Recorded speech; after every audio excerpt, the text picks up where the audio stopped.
ஆண்டவரே, நான் ஆவிக்குரிய ஜீவிதத்தில் என்னுடைய ஜெப வாழ்க்கையில் நான் குறைவுடையவனாக இருக்கிறேன். என்னால் தனிமையாக ஜெபிக்க முடியவில்லை. ஆண்டவரோடு எனக்கு தனித்து உறவாட முடியவில்லை. ஆண்டவரிடத்தில் கேட்க வேண்டும். ஆண்டவரே, எனக்கு வேத வசனங்களை தியானிக்க முடியவில்லை. கர்த்தரிடத்தில் அழ வேண்டும். அப்படி அழும்போது கர்த்தர் நமக்கு கிருபையை தருவார், பலத்தை தருவார். நாம் ஆவிக்குரிய ஜீவிதத்தில் பறந்து உயரக்கூடியவர்களாய் காணப்படுவோம். விதமான அனுபவங்களை, மேலான காரியங்களை கேட்டு பெற்றுக்கொள்ள எல்லா தேவஜனங்களுக்கும் கர்த்தர் உதவி செய்யும்படியாய் ஸ்தோத்திரிப்போம். ஆமென். Praise the Lord. Hallelujah. Hallelujah. Hallelujah. Hallelujah. Yes, Amen. Oh Jesus. Hallelujah.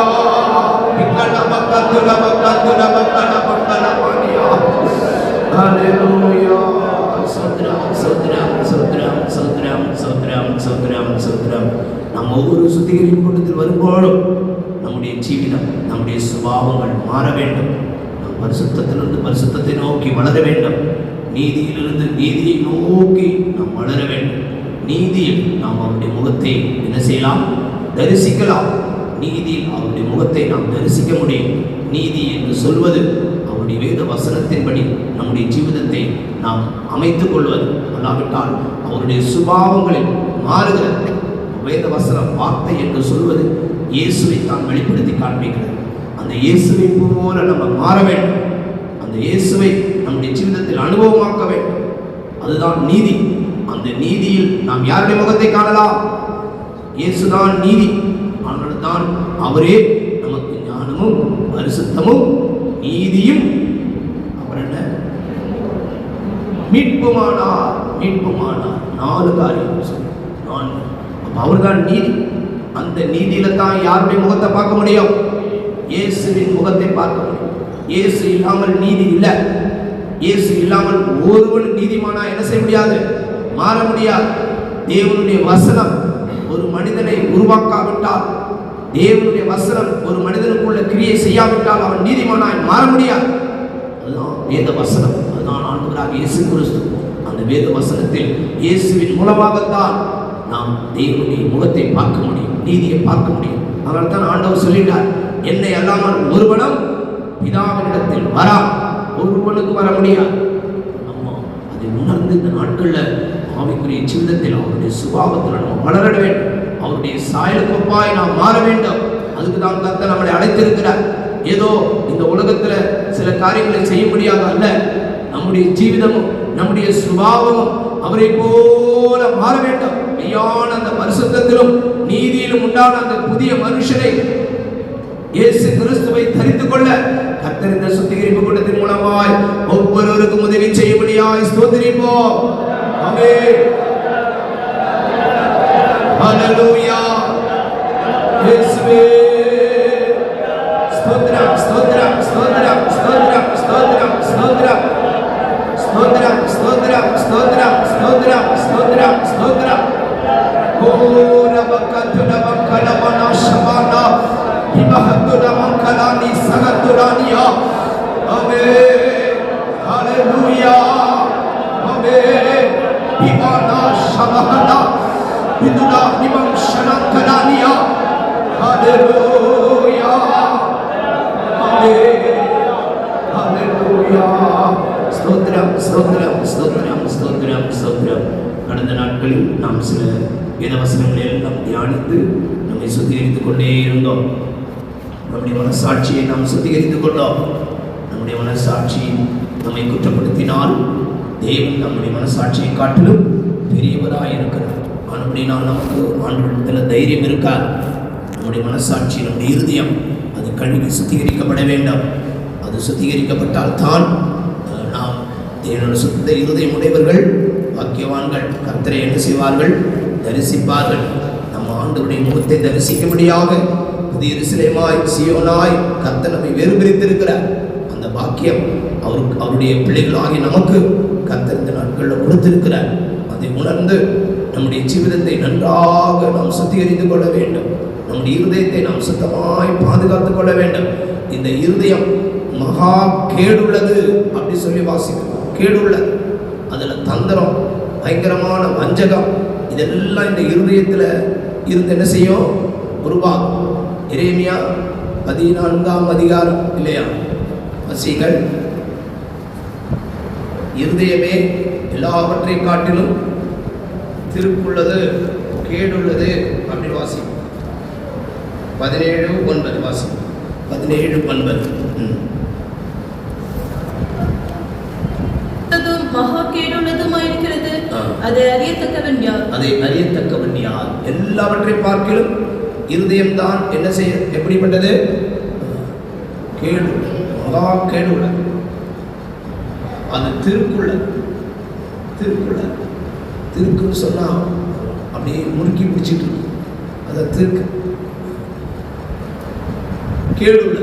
அந்த பயங்கரமான கேடான காரியங்கள் அந்த இருதயத்திலிருந்து உருவாகும்.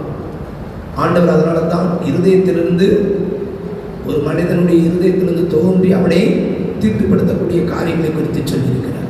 அப்போ நம்முடைய இருதயத்தில் அப்படிப்பட்ட காரியங்கள் ஒன்றும் இருக்கக்கூடாது. நம்மை கழுவி சுத்திகரிக்கணும். வஞ்சகம், ஏமாத்துறது, தந்திரம், இதெல்லாம் இந்த இருதயத்திலிருந்து தான் வரும். இருதயத்திலிருந்து பல கேடான காரியங்கள் வரும். இச்சை, இன்னும் பல பொல்லாத காரியங்களை குறித்து மார்க் 7ஆம் அதிகாரம் 21ஆம் வசனத்திலிருந்து நாம் வாசிக்க முடியும். இப்படிப்பட்ட காரியங்கள் ஒன்றும் நம்முடைய சிந்தத்தில் வரக்கூடாது. அப்படி வந்ததுன்னு சொன்னால் நம்முடைய இருதயம் சுத்தமாக இல்லை. ஆண்டவரிடத்துல நம்ம அழணும், ஆண்டவரே என்னுடைய இருதயம் சுத்தம் இல்லை, என்னுடைய இருதயத்தில் சுத்தம் இல்லை கர்த்தாவே அப்படின்னு சொல்லி, அந்த இருதயத்தில் சுத்தம் இருந்தால் நாம் கள்ளம் கபடம் இல்லாதவர்களாய் ஜீவிப்போம். நம்மை பார்த்து ஆண்டவர் இப்படி கூப்பிடுவார், என் புறாவே அப்படின்னு ஆண்டவர் நம்மளை பார்த்து கூப்பிடுவார். இல்லாவிட்டால் ஆண்டவர் எப்படி கூப்பிடுவார்? எப்படி நம்மளை கூப்பிடுவார்? பொல்லாதவனே. அப்புறம் ஆண்டவர் பல விதங்களில் இஸ்ரவேல் ஜனங்களை கூப்பிடுவார். அடங்காத கடாரி, அப்புறம் காட்டு கழுத, அப்படி எல்லாம் யாரை திட்டுறார் ஆண்டவர்? எப்ராயிமை திட்டுறார் ஆண்டவர். ஓசியால நீங்கள் வாசிச்சு பாருங்க. ஓசியால ஆண்டவர் கோவப்பட்டு திருப்பி போடாத அப்பம். இவன் யாரு? திருப்பி போடாத அப்பம். இவன் காட்டு கழுத. இன்னும் பல விதத்தில் ஆண்டவர் திட்டுறார். நான் அதெல்லாம் அண்டர்லைன் பண்ணி வச்சிருக்கேன் பைபிள். ஆண்டவர் எப்படிலாம் கோபப்பட்டு என்ன செய்யறாரு? திட்டுறாரு அப்படின்னு சொன்னார். உண்மைதான். ஆண்டவர் நம்மளை புறாவேன்னு கூப்பிட முடியாது. அதுக்கு பதிலாக எப்படி கூப்பிடுவாரு?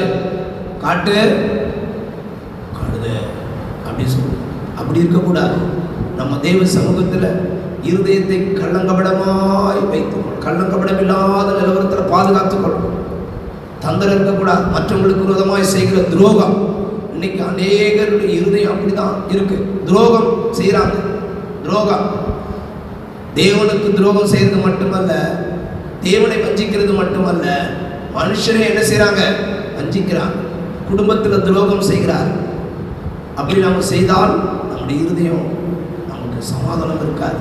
உங்களுடைய இருதயத்தில் ஒரு சமாதானமே இருக்காது. தூக்கம் வராது உங்களுக்கு. முதல்ல ஒழுங்கான தூக்கம் வராது. காரணம் என்னன்னா, இப்படி மற்றவர்களை வஞ்சிக்கிற நம்முடைய இருதயத்தில் நிரம்பினால் வாய் என்ன செய்யணும்? உங்கள் இருதயத்தில் என்ன இருக்குதோ அதைத்தான் நீங்கள் பேச வேண்டும். இருதயத்தில் ஒன்று வச்சுக்கிட்டு வெளியில் ஒன்று பேசுனா அதுக்கு பேர் தான் என்னது? திருக்கு. அதுக்கு பேர் தான் என்னது? திருக்கு. இருதயம் எப்படி இருக்கு? திருக்கா இருக்கு. உள்ள ஒன்று இருக்கு, வெளியில ஒன்று வருது. அதுதான் ஏமாத்துறது, அதுதான் வஞ்சகம், அதுதான் திருக்கு. அப்படிப்பட்ட காரியங்கள் நம்முடைய ஜீவிதத்தில் இருந்தால் நம்முடைய இருதயம் சுத்தம் இல்லைன்னு அர்த்தம். நம்ம பெரிய பெரிய சத்தியங்களெல்லாம் படிப்போம், பயங்கர ரெவலேஷன்லாம் இருக்கும், பயங்கரமாக பேசுவாங்க, நிறைய வார்த்தைகள் எல்லாம் இருக்கும், பயங்கரமாக ஜோடிச்சு வசனத்தெல்லாம் எடுத்து வச்சு நல்ல நல்ல காரியங்கள் எல்லாம் அவங்களுக்கு அறிவு இருக்கும். ஆனால் என்ன இருக்காது? இருதயத்தில் சுத்தம் இருக்காது. இருதயத்தில் சுத்தம் இல்லாமல் போச்சுன்னா இதெல்லாம் வேஸ்ட். நமக்கு நிறைய திறமை இருக்கும், நமக்கு நல்ல ஞானம் இருக்கும், நம்ம பெரிய பராக்கிரமசாலியாக இருக்கும், நல்ல பிரசங்கம் பண்ணுவோம், நல்ல பயங்கரமா பிரசங்கம் பண்ணுவோம், பிசாசை நம்ம விரட்டுவோம், வரங்களெல்லாம் கிரியை செய்யும். ஆனா இருதயம் எப்படி இருக்கும்? கேடு உள்ளதாயிருக்கும். இருதயம் கேடு உள்ளதாயிருக்கும், தந்திரம் உள்ளதாயிருக்கும். அப்படி நம்ம இருக்கக்கூடாது. அப்படி இருக்கவே கூடாது. அதை விட இதெல்லாம் ஒன்றும் இல்லாம ஒரு பேதையாய், ஒரு கள்ளங்கபடம் இல்லாத ஒருவராய் இருந்தால் அது போதும். அதுதான் முக்கியம். அதுதான் நம்முடைய ஜீவிதத்தில் மிகவும் முக்கியம். அந்த அனுபவத்தை நம்ம வாஞ்சிக்க வேண்டும். நம்முடைய ஆண்டவர் நம்மை பார்த்து, என் புறாவே, என் உத்தமியே அப்படின்னு ஆண்டவர் நம்மளை பார்த்து என்ன செய்ய வேண்டும்? கூப்பிட வேண்டும். அதுதான் இருதயத்தின் சுத்தம். அப்படிப்பட்ட நிலவரத்தில் நம்முடைய இருதயத்தை நாம் காத்துக்கொள்ள வேண்டும். இருதயம் நம்ம குற்றப்படுத்தக்கூடாது. இருதயம் நம்மை குற்றப்படுத்தினால் நமக்கு எந்த காரியத்திலும் நமக்கு தைரியம் இருக்காது. ஆண்டவருடைய சமூகத்தில் தைரியம் இருக்காது. கர்த்தர் என்னுடைய ஜெபத்தை கேட்பார் என்கிற தைரியம் இருக்காது. ஆண்டவருடைய சமூகத்தில் போனால் கர்த்தர் என்னை காண்பார், என்னை விசாரிப்பார், எந்த தைரியமும் இருக்காது. பரலோக ராஜ்யத்துக்கு போவேன் அந்த நிச்சயம் இருக்காது. அப்படிதான் அவங்களுடைய ஜீவிதம் காணப்படும். ஏனென்றால் இருதயம் குற்றப்படுத்துகிறார். அந்த நிலவரத்தில் காணப்படக்கூடாது. அப்படி இருக்கணும்னா நம்ம மெய்யான மனஸ்தாபம் உடையவர்களாக இருக்க வேண்டும், விசுவாசம் உடையவர்களாக இருக்க வேண்டும். அப்புறம் என்ன வாசித்தோம், தியானித்தோம்? நம்ம பிசாசனுடைய தந்திரங்களை அறிந்து அவனை என்ன செய்ய வேண்டும்? எதிர்த்து நிற்க வேண்டும் என்று நம்ம தியானித்தோம். அடுத்தது பாவங்களை நாம் மன்னிக்க வேண்டும் என்று நம்ம என்ன செய்தோம்? தியானித்தோம்.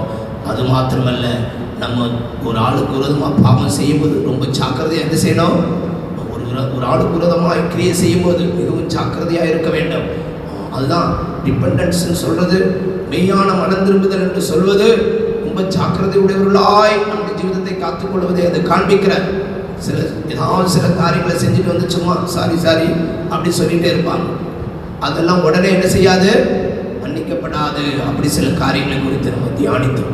அவ்விதமாக நம்முடைய ஜீவிதத்தை, நம்முடைய இருதயத்தை நாம் சுத்தமுடையவர்களாய், கபடில்லாதவர்களாய் பாதுகாத்துக் கொள்ள கர்த்தர் நமக்கு கிருபை தரும்படியாய் ஸ்தோத்திரிப்போம். Praise the Lord. Hallelujah.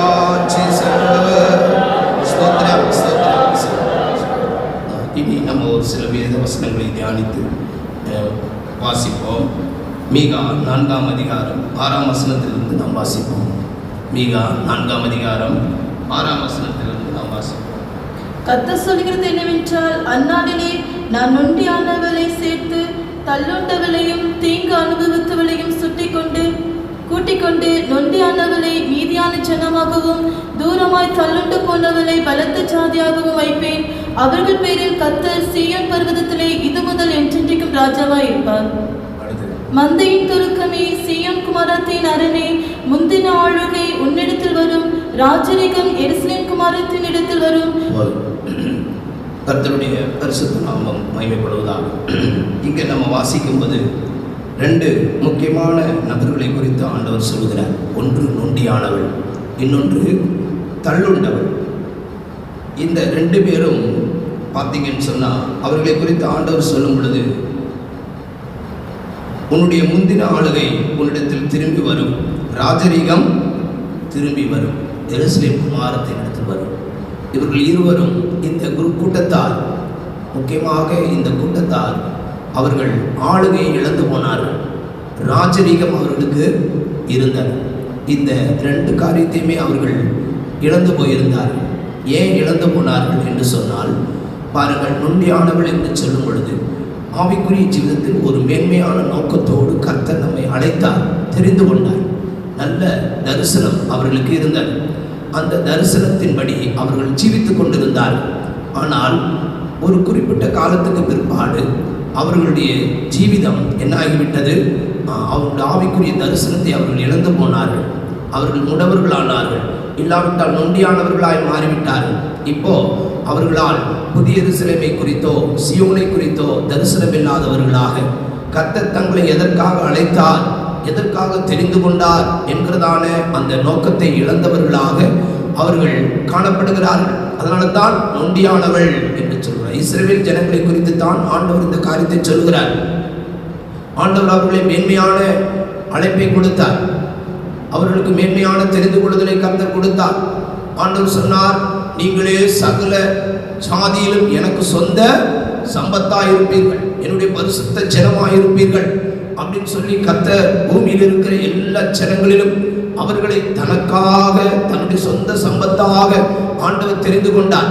அந்த மேன்மையான நோக்கம் அவருடைய ஜீவிதத்தில் ஆண்டவருக்கு இருந்தது. அவர்களும் கூட தங்களுடைய ஜீவிதத்தில் தாங்கள் கர்த்தருடைய சொந்த ஜனம் என்றும் தேவனுடைய பரிசுத்த ஜாதி என்றும் நல்ல விசேஷித்த அழைப்புடையவர்கள் என்று சொல்லி அவர்கள் விசுவாசித்து ஜீவித்துக் கொண்டிருந்தார்கள். ஆனால் நடுவில் அவர்களுடைய வாழ்க்கையில் என்ன உண்டாயிற்று? பின்மாற்றம் உண்டாயிற்று. அவர்களால் கர்த்தர் தங்களுக்கு வெளிப்படுத்தி கொடுத்த சத்தியத்தின்படி அவர்கள் ஜீவிக்கவில்லை. அவர்கள் மனப்பூர்வமாய் ஆண்டவருடைய வார்த்தைகளுக்கு விலகி அவர்கள் ஜீவித்தார்கள். மனப்பூர்வமான பாவங்களுக்கு அவர்கள் இடம் கொடுத்தார்கள். அதன்படினால் என்ன சம்பவித்தது? அவர்களுடைய ஜீவிதத்தில் அவர்கள் நொண்டியானவர்களாய் மாறி போனார்கள், முடவர்களாய் மாறி போனார்கள். கர்த்தர் கொடுத்ததான அந்த தேசத்தை குறித்த தரிசனத்தை இழந்தவர்களாய் அவர்கள் மாறி போனார்கள். அதனால தான் ஆண்டவர் அங்க சொல்றார், நொண்டியானவள் தள்ளுண்டு போனார். அவங்கள தள்ளிட்டார் ஆண்டவர். அவங்களை நேசித்து அவங்களுக்கு கானான் தேசத்தை கொடுத்தார், நல்ல குடும்ப வாழ்க்கையை தந்தார், நல்ல தேசத்தை தந்தார், எல்லா காரியங்களையும் கர்த்தர் அவர்களுக்கு செழுமையாக கொடுத்தார். ஆனால் அவர்கள் கர்த்தருடைய பிரமாணத்தை ஆண்டவருடைய வார்த்தைகளுக்கு கீழ்ப்படியாமல் போனது நிமித்தமாக கர்த்தர் அவர்களை தள்ளி போட்டார். வெளியில போ அப்படின்னு சொல்லி ஆண்டவர் தள்ளிட்டார். இப்போ அவங்க தேசம் எல்லாம் சத்துருக்களோட கையில போய்விட்டார். அவருடைய தேசம் பாழும் மனாந்தரமாய் மாறிவிட்டார். தள்ளுண்டு போனால் தள்ளப்பட்டாச்சு. இனி அவங்க யாருக்கும் தேவையில்லை. போன இடத்துல எல்லாம் அவர்கள் நிந்தையாய் மாறினார்கள், அவமானமாய் மாறினார்கள். அதைத்தான் செப்பனியா தீர்க்கதரிசியின் மூலமாக ஆண்டவர் சொல்கிறார். இதே வார்த்தையை ஆண்டவர் சொல்கிறார், நான் தள்ளுண்டவளையும் அந்த நொண்டியானவளையும் நான் சேர்த்துக்கொண்டு எந்த இடத்துல அவர்கள் நிந்தை அவமானப்பட்டார்களோ அந்த இடத்திலே நான் அவர்களை புகழ்ச்சியும் கீர்த்தியுமாக வைப்பேன் அப்படின்னு ஆண்டவர் சொல்றார். வாசியுங்கள். 20வது வசனம், 3ஆம் அதிகாரம் 20ஆம் வசனம். அக்காலத்திலே உங்களை கூட்டிக் கொண்டு வருவேன், அக்காலத்திலே உங்களை சேர்த்துக் கொள்ளுவேன். உங்கள் கண் காண நான் உங்கள் சிறையிருப்பை திருப்பும் போது பூமியில் உள்ள சகல ஜனங்களுக்குள்ளும் நான் உங்களை கீர்த்தியும் புகழ்ச்சியுமாக வைப்பேன். இதோ அக்காலத்திலே உன்னை சிறுமைப்படுத்தின யாவரையும் தண்டிப்பேன், நொண்டியானவனை ரட்சித்து தள்ளுண்டவனை சேர்த்துக் கொள்ளுவேன். அவர்கள் வெட்கம் அனுபவித்த சகல தேசங்களிலும் அவர்களுக்கு புகழ்ச்சியும் கீர்த்தியும் உண்டாக செய்வேன். அதுதான், எந்த இடத்துல அவர்கள் வெட்கம் அனுபவித்தார்களோ அந்த இடத்துல அவர்களுக்கு நான் புகழ்ச்சியும் கீர்த்தியும் உண்டாக செய்வேன் ஆண்டவர் சொல்கிறார். அப்போ இந்த நொண்டியானவள், இந்த தள்ளுண்டவள், இவர்களை கர்த்தர் மீதியான ஜனமாக, பலத்த ஜாதியாக, ஜனங்கள்ல புகழ்ச்சியாக கீர்த்தியாக வைக்கிறது மாத்திரமல்ல, அவர்களுக்கு கர்த்தர் ஆளுகையை, முந்தின ராஜரீகத்தை ஆண்டவர் தர விரும்புகிறார். அதுதான் இந்த கடைசி வருடத்தின் கடைசியில கடந்து வந்திருக்கிறதான நம்முடைய ஜீவிதத்தில் ஆண்டவர் செய்ய விரும்புகிறார். மீதியாய் நாம் காணப்படுகிறோம், நம்ம கொஞ்சம் ஜனங்களாய் இருக்கிறோம். நொண்டியானவளை போல நம்முடைய ஆவிக்குரிய ஜீவிதத்தில் நம்ம குந்தி நடக்கிறோம். நம்முடைய ஆவிக்குரிய ஜீவிதத்தில் சரியான ஒரு முன்னேற்றம் நமக்குள்ள இல்லை. நம்முடைய தரிசனத்தை நம்ம இழந்து போயிருக்கிறோம், முடவர்களாய் கிடக்கிறோம். நடக்க முடியாதபடி, பரிசுத்தமாய் ஜீவிக்க முடியாதபடி, விசுவாசத்தில் நிலைநிற்க முடியாதபடி, கர்த்தருக்கு சாட்சியாய் ஜீவிக்க முடியாதபடி நாம் ஒரு முடவர்களைப் போல, நொண்டியானவர்களைப் போல நம்ம ஜீவித்துக் கொண்டிருக்கிறோம். சில சமயங்கள்ல கர்த்தருடைய ஆசீர்வாதங்களுக்கு எல்லாம் அந்நியர்களாய் நம்ம காணப்படுகிறோம். அதுதான் தள்ளுண்டவர்கள். நம்மை சேர்த்துக் கொள்ளும்படியாக இதை மனிதன் இழந்து போனான். கர்த்தர் அதை அபிஷேகத்தின் மூலமாய் நமக்கு தருகிறார். அந்த அபிஷேகத்தின் மூலமாக நாம் வல்லமையுடையவர்களாய் மாற வேண்டும், ஆளுகை செய்யக்கூடியவர்களாய் மாற வேண்டும், பாவத்தை ஜெயிக்க வேண்டும், பிசாசை ஜெயிக்க வேண்டும், வியாதியை ஜெயிக்கணும். அதுக்கு தான் நாங்கள் உங்களுக்கு சொல்லுவோம், நீங்க ஜெபிச்சு பரிசுத்தாவிக்கு இடம் கொடுத்து அந்த வல்லமையை மேற்கொள்ளுங்கள் என்றால் நம்ம யாரு? ஆளுகை செய்கிறவர்கள், ராஜரீக குடும்பத்தார், ராஜரீகம் உள்ளவர்கள். அப்போ நம்ம பரிசுத்தாவியினுடைய அந்த கிரீடம் நம்முடைய தலையில் வைக்கப்பட்டிருக்கிறார். அந்த அபிஷேகம் நமக்கு கொடுக்கப்பட்டிருக்கிறார். அபிஷேகத்தில் நிரம்பி நிரம்பி நிரம்பி அந்த வல்லமையை நீங்கள் கீழ்ப்படுத்த வேண்டும். அந்த சாவை நீங்க கீழ்ப்படுத்தணும். மரணத்தை ஜெயிக்க வேண்டும். மரணத்தை ஜெயமா என்ன செய்ய வேண்டும்? விழுங்க வேண்டும். அதுதான் பரிசுத்த பவுல் ஜெயகோஷம் முழக்குகிறார். ஒருமுறை அவர் சொல்லுகிறார், ஐயோ நான் நிர்பந்தமான மனுஷன். யார் என்னை இந்த பாவ சரீரத்திலிருந்து விடுதலை ஆக்குவார்? நான் விரும்புகிற நன்மையை என்னால் செய்ய முடியவில்லை. நான் விரும்பாத தீமையை நான் செய்து கொண்டிருக்கிறேன். நான் அல்ல, நான் விரும்பாத தீமையை நான் செய்கிறேன் என்றால் நான் அல்ல, எனக்குள் வாசமாயிருக்கிற பாவமே அப்படி செய்கிறது என்று சொல்லிட்டு, ஐயோ நான் நிர்பந்தமான மனிதன், யார் என்னை இந்த பாவ சரீரத்திலிருந்து என்னை விடுதலையாக்குவார்? அவர் புலம்புறார், ஐயோ என்னுடைய நிலவரம் இப்படி இருக்கிறது, என்னால் முடியலையே, நான் செய்ய வேண்டாம்னு நினைக்கிறேன், நான் செய்கிறேனே, நான் விரும்பாத தீமையை நான் செய்கிறேனே, எனக்குள்ள பாவம் என்கிற ஒன்று வாசமா இருக்கிறதே. அவர் புலம்புகிறார். ரோமர் 7ஆம் அதிகாரம் 24ஆம் வசனத்திலிருந்து வாசித்து பாருங்கள். நிர்பந்தமான மனுஷன் நான், நிர்பந்தமான மனுஷன் நான், இந்த மரண சரீரத்தினின்று யார் என்னை விடுதலையாக்குவான்? நம்முடைய கர்த்தராகிய இயேசு கிறிஸ்து மூலமா தேவனை ஸ்தோத்திரிக்கிறேன். ஆதலால் நானே என் மனதினாலே தேவனுடைய நியாயப்பிரமாணத்துக்கும் மாம்சத்தினாலேயோ பாவ பிரமாணத்துக்கும் ஊழியம் செய்கிறேன். மனதினாலே நான் தேவனுக்கும் சரீரத்துல பாவத்துக்கு நான் என்ன செய்றேன்? ஊழியம் செய்கிறேன். பாருங்க, இந்த வசனத்தை படித்து பாருங்கள். நம்மில் அநேகர் இந்த நிலவரத்துல தான் இருக்கிறோம். நம்ம விரும்புகிறோம், ஆண்டவருக்கு பிரியமாய் ஜீவிக்க வேண்டும் என்று விரும்புகிறோம். ஆனால் சரீரத்தில் என்ன செய்கிறோம்? தீமையை செய்கிறோம். நாம் விரும்பாத பாவத்தை செய்து கொண்டு இருக்கிறோம். அதைத்தான் பரிசுத்த பவுல் சொல்கிறார், நான் நிர்பந்தமான மனுஷன், யார் என்னை இந்த பாவ சரீரத்திலிருந்து விடுதலை ஆக்குவார்? அவருடைய நிலவரம் நிர்பந்தமாயிருந்தது. அதைத்தான் அந்த மூவிபோசேத் சொல்லுகிறான், என்னுடைய ஆண்டவனாகிய ராஜாவாகிய ஆண்டவனுக்கு முன்பாக நாங்கள் எல்லாரும் சாவுக்கு ஏதுவானவர்கள். நான் ராஜரீக முடியவனாய் இருந்தேன், ஆளுகை செய்யக்கூடியவனாய் இருந்தேன். இப்ப நான் எப்படி மாறிட்டேன்? நொண்டியாய் மாறிவிட்டேன்.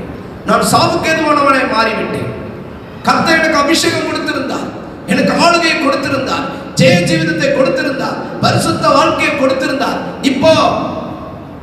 இப்போ நொண்டியானவனாய் மாறியாச்சு. இப்போ அந்த ஆளுகை இல்லை, இப்போ அந்த அதிகாரம் இல்லை, இப்போ அந்த ராஜரீகம் இல்லை, அந்த மேன்மை இப்ப இல்லை. அதுதான் மூவிபோசேத் சொல்கிறார், நாங்கள் சாவுக்கு ஏதுவானவர்கள். என்னுடைய தகப்பன் குடும்பத்தார் எல்லாரும் சாவுக்கு ஏதுவானவர்கள். அவன் ராஜாவுக்கு முன்பாக அவன் தன்னுடைய நிலவரத்தை அப்படியே ஒத்துக்கொள்கிறான். பாருங்கள், பரிசுத்த பவுலும் கூட, ஐயோ யார் என்னை இதிலிருந்து விடுதலையாக்குவார் அப்படின்னு சொல்லிட்டு அதுக்கு அடுத்த அதிகாரத்தில் வாசிச்சிங்கன்னு சொன்னா, ரோமர் 8ஆம் அதிகாரத்தினுடைய 3ஆம் வசனத்தில் வாசிக்கும் பொழுது அவர் சவால் விடுகிறார், கெர்ச்சிக்கிறார். என்ன சொல்கிறார்? ஜீவனுடைய ஆவியின் பிரமாணம் என்னை பாவம் மரணம் என்கிற பிரமாணத்திலிருந்து விடுதலையாக்கிட்டு. பாருங்கள், அவருக்குள்ள ஒரு ஜெயகோஷம், ஜெயகோஷம். ஜீவனுடைய ஆவியின் பிரமாணம் என்னை பாவம் மரணம் என்கிற பிரமாணத்திலிருந்து விடுதலையாக்கி. 2ஆம் வசனம் வாசி.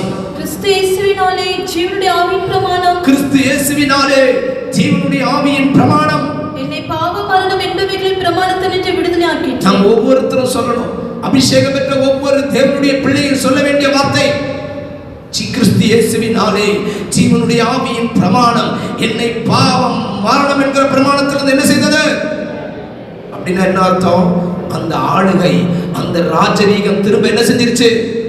கிடைச்சிருச்சு. அதுக்கு தான் அந்த கிரீடத்தை கர்த்தர் அவங்களுடைய தலையில் வைக்கிறார்.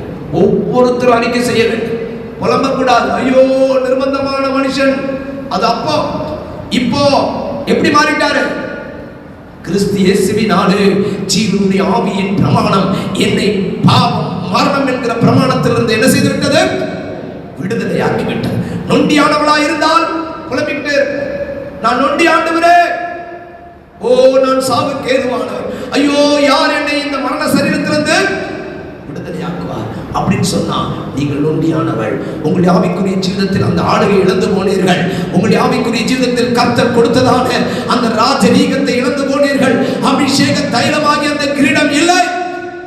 அதை உணர்ந்து இன்றைக்கு ஆண்டவரே எனக்கு இரக்கம் பாராட்டும். இன்றைக்கு கர்த்தர் நாம் மனம் திரும்ப செய்து நம் மீது நன்மை செய்யும்படியாக ஆண்டவர் வாஞ்சிக்கிறார். நொண்டியானவளை சேர்த்துக் கொள்ளும்படியாக வாஞ்சிக்கிறார். நான் சாவுக்கு ஏதுவானவன் ஆண்டவரே, நான் சாவுக்கு ஏதுவானவன். தேவனே, உங்கள் சமூகத்தில் நான் இப்படி ஒரு நொண்டியானவனாய் காணப்படுகிறேன். நாம் உணர்ந்து ஆண்டவரிடத்தில் அறிக்கை செய்தால் நிச்சயமாய் கர்த்தர் நம்முடைய நிலவரத்தை மாற்றக்கூடியவர். எத்தனை பேர் அப்படி ஜெபிக்க வாஞ்சிக்கிறீர்கள்? ஆண்டவருடைய சமூகத்தில் ஒரு நிமிஷம் கூட நம்ம கண்களை மூடி கர்த்தருடைய சமூகத்தில் ஒப்பு கொடுப்போமாக. ஆண்டவரே, நான் ஒரு நிர்பந்தமான நிலவரத்தில் நான் ஜீவித்துக் கொண்டு இருக்கிறேன். நான் நன்மை செய்ய விரும்புகிறேன், ஆனால் நன்மை செய்யக்கூடியதான கரியை என்னுடைய ஜீவிதத்தில் இல்லை. நான் விரும்பாத தீமையை நான் செய்து கொண்டு இருக்கிறேன். ஐயோ, நான் ஒரு நிர்பந்தமான மனுஷன். ஆண்டவரே, நீர் என்னை இந்த பாவ சரீரத்திலிருந்து விடுதலையாக்க வேண்டும். நீர் எனக்கு கொடுத்ததான ஆளுகையை நான் பெற்றுக்கொள்ள வேண்டும். அந்த ராஜரீகத்தை நான் பெற்றுக்கொள்ள வேண்டும். கிறிஸ்து இயேசுவின் ஆலே ஜீவனுடைய ஆவியின் பிரமாணம் என்னை பாவம் மரணம் என்கிற பிரமாணத்திலிருந்து விடுதலையாக்கும்படியாக என்னை நான் ஒப்புக் கொடுக்கிறேன். ஆண்டவரே, நான் அந்த மோகிபோசத்தை போல சாவுக்கு ஏதுவானவனாய் காணப்படுகிறேன். அபிஷேக தைலத்தை நான் இழந்து போனேன். என்னுடைய ஆளுகையை இழந்து போனேன். என்னுடைய கிரீடத்தை இழந்து போனேன். ஆண்டவரே, என்னுடைய ராஜரீகத்தை இழந்து போனேன். சாவு எனக்குள்ள பிரவேசித்து இருக்கிறது. பாதாளத்தின் வல்லமைகள் எனக்குள்ள கிரியை செய்கிறது. ஆண்டவரே, ஹல்லேலூயா. கர்த்தர் நமக்கு நன்மை செய்ய விரும்புகிறார். கர்த்தர் நமக்கு நன்மை செய்ய விரும்புகிறார். தேவனுடைய பிள்ளையே, ஓ, கர்த்தர் நமக்கு நன்மை செய்ய விரும்புகிறார். ஹல்லேலூயா. தேவன் நிமித்தம் என்னிடத்தில் தயவு பெற்றுக் கொள்ளும்படியாக மீதியானவர்கள் உண்டோ? மீதியானவர்கள் உண்டோ? ஓ, ரிகடப கத்துடப கத்துடபனா.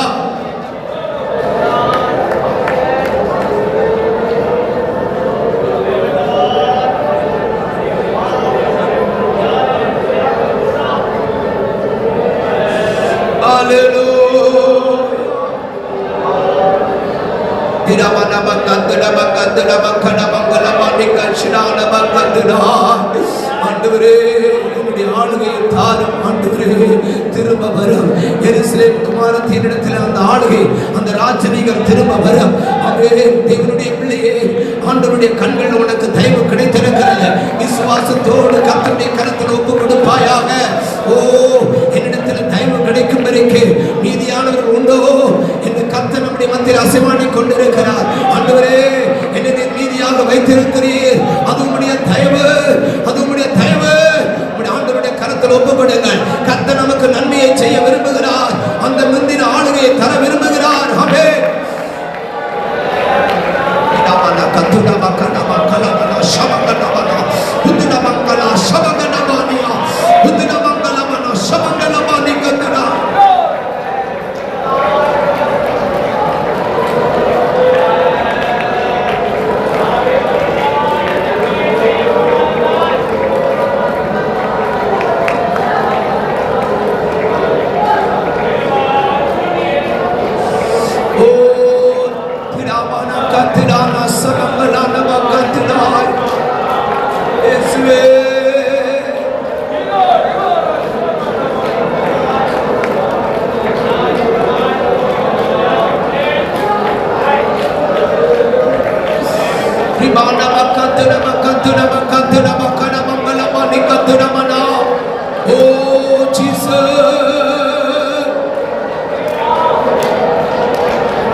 எனக்குள்ள பாவம் இருக்கிறது. ஆண்டவரே, ஹல்லேலூயா.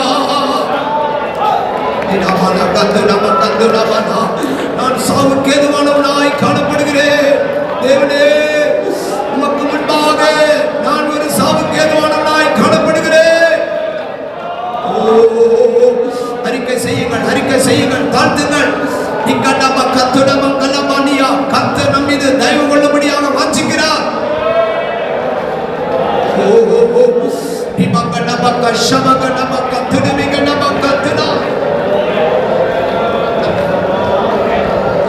Hallelujah. Yeswe. Imana mana bakandra bakandra bakandra bakandra mana. Imana shamana dramana bakandra mana.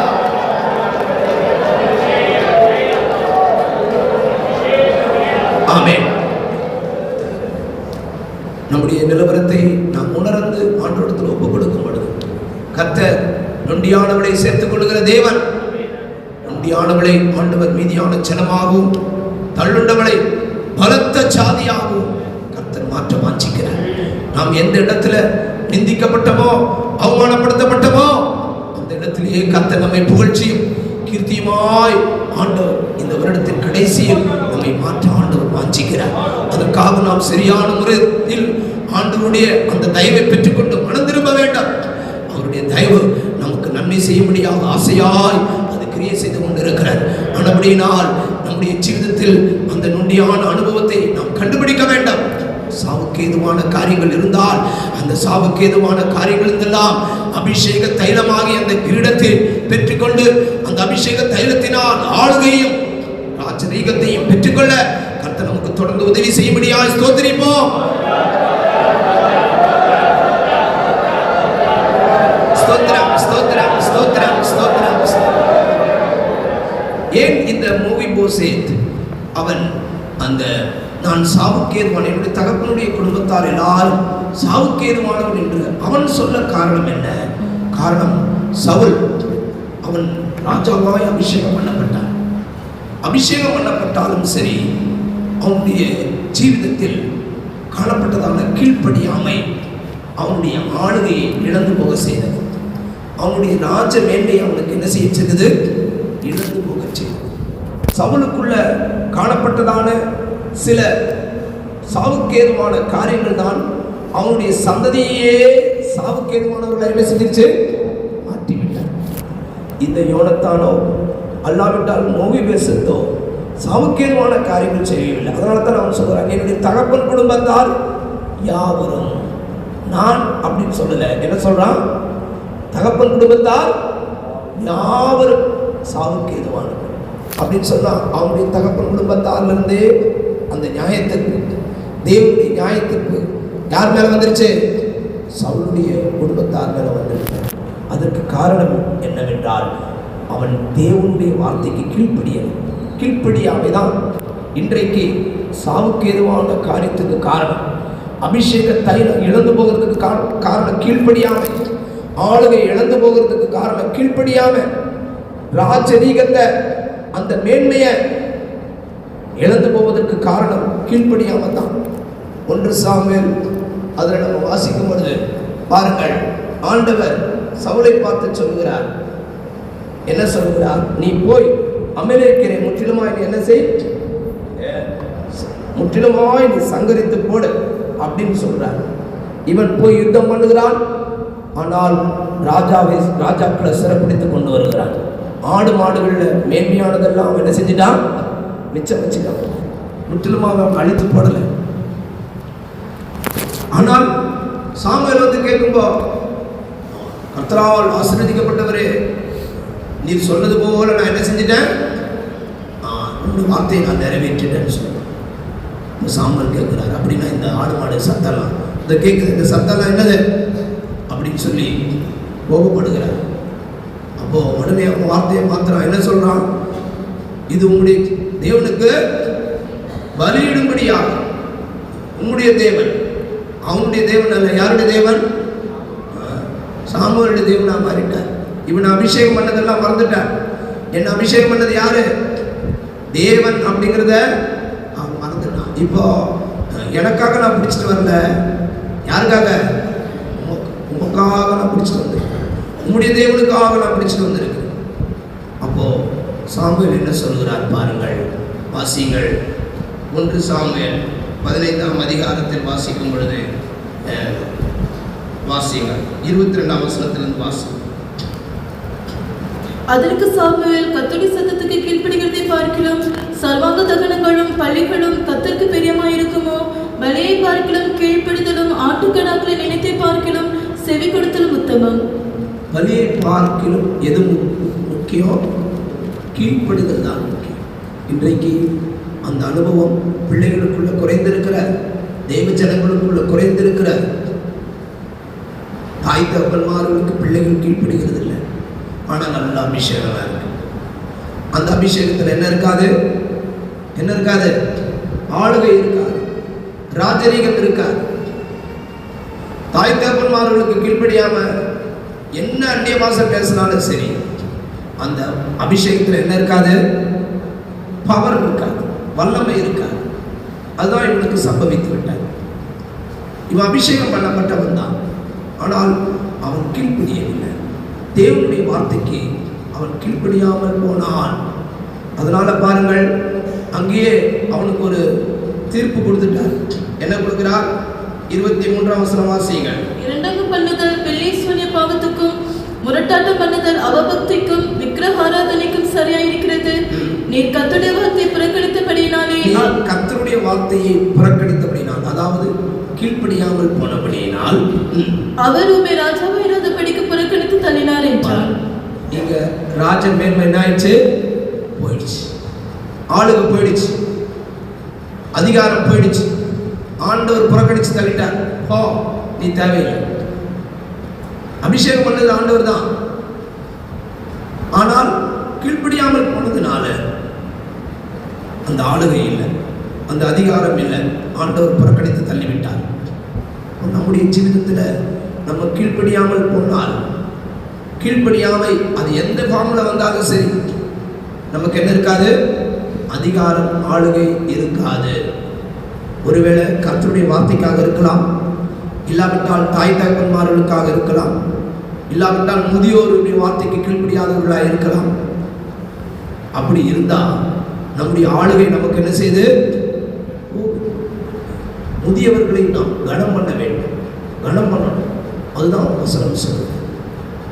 அவங்க வயதானான்னு சொல்லியாச்சு சொன்னா அவங்கள நம்ம கேவலமா பேசக்கூடாது.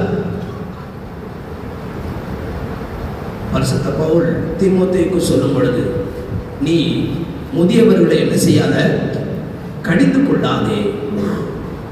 அவர்களை உன்னுடைய தகப்பனை போல, உன்னுடைய தாயை போல நீ அவர்களை நேசித்து அவர்களுக்கு என்ன சொல்லு? புத்தி சொல்லு அப்படின்னு சொல்ற. 1 தீமோத்தேயு 5ஆம் அதிகாரம் 1ஆவது வசனம். 1 தீமோத்தேயு 5:1. முதிர் வயதுள்ளவனை கடிந்து கொள்ளாமல் அவனை தகப்பனை போலவும் பாலிய புருஷனை சகோதரரை போலவும் முதிர் வயதுள்ள ஸ்திரீகளை தாய்களை போலவும் ஆலிய ஸ்திரீகளை எல்லா கற்புடன் சகோதரிகளை போல பாவித்து புத்தி சொல்லு. முதியவர்களை தீமோத்தேயு ஒரு ஊழியக்காரருக்கு யார் புத்தி சொல்றா? தீமோத்தேயுக்கு. அந்த தீமோத்தேயுக்கு பவுல் புத்தி சொல்றார். நீ முதியவர்களை நீ என்ன செய்யாத? முதியவர்களுக்கு விரோதமாய் நீ என்ன செய்யாத? பேசாத. முதியவர்களை கடிந்து கொள்ளாமல் அவர்களை நீ என்ன செய்? தகப்பனை போல. அதனால தான் சில வயசானவர்கள் தப்பு செஞ்சா கூட அவங்ககிட்ட என்ன செய்யறதில்லை, அவங்கள கடிந்து கொள்ளுகிறது இல்லை. சிலர்லாம் அப்படிதான் வயசாகிடுச்சுன்னா ஏடா கூடமா எதாவது செய்வாங்க. வயதாயிடுச்சு, என்ன பண்றது? நம்ம அதை சகிக்கணும். என்ன செய்யணும்? சகிக்கணும். உங்க அப்பா அம்மா சில சமயத்தில் ஏதாவது சில தவறுகள் செய்யலாம்.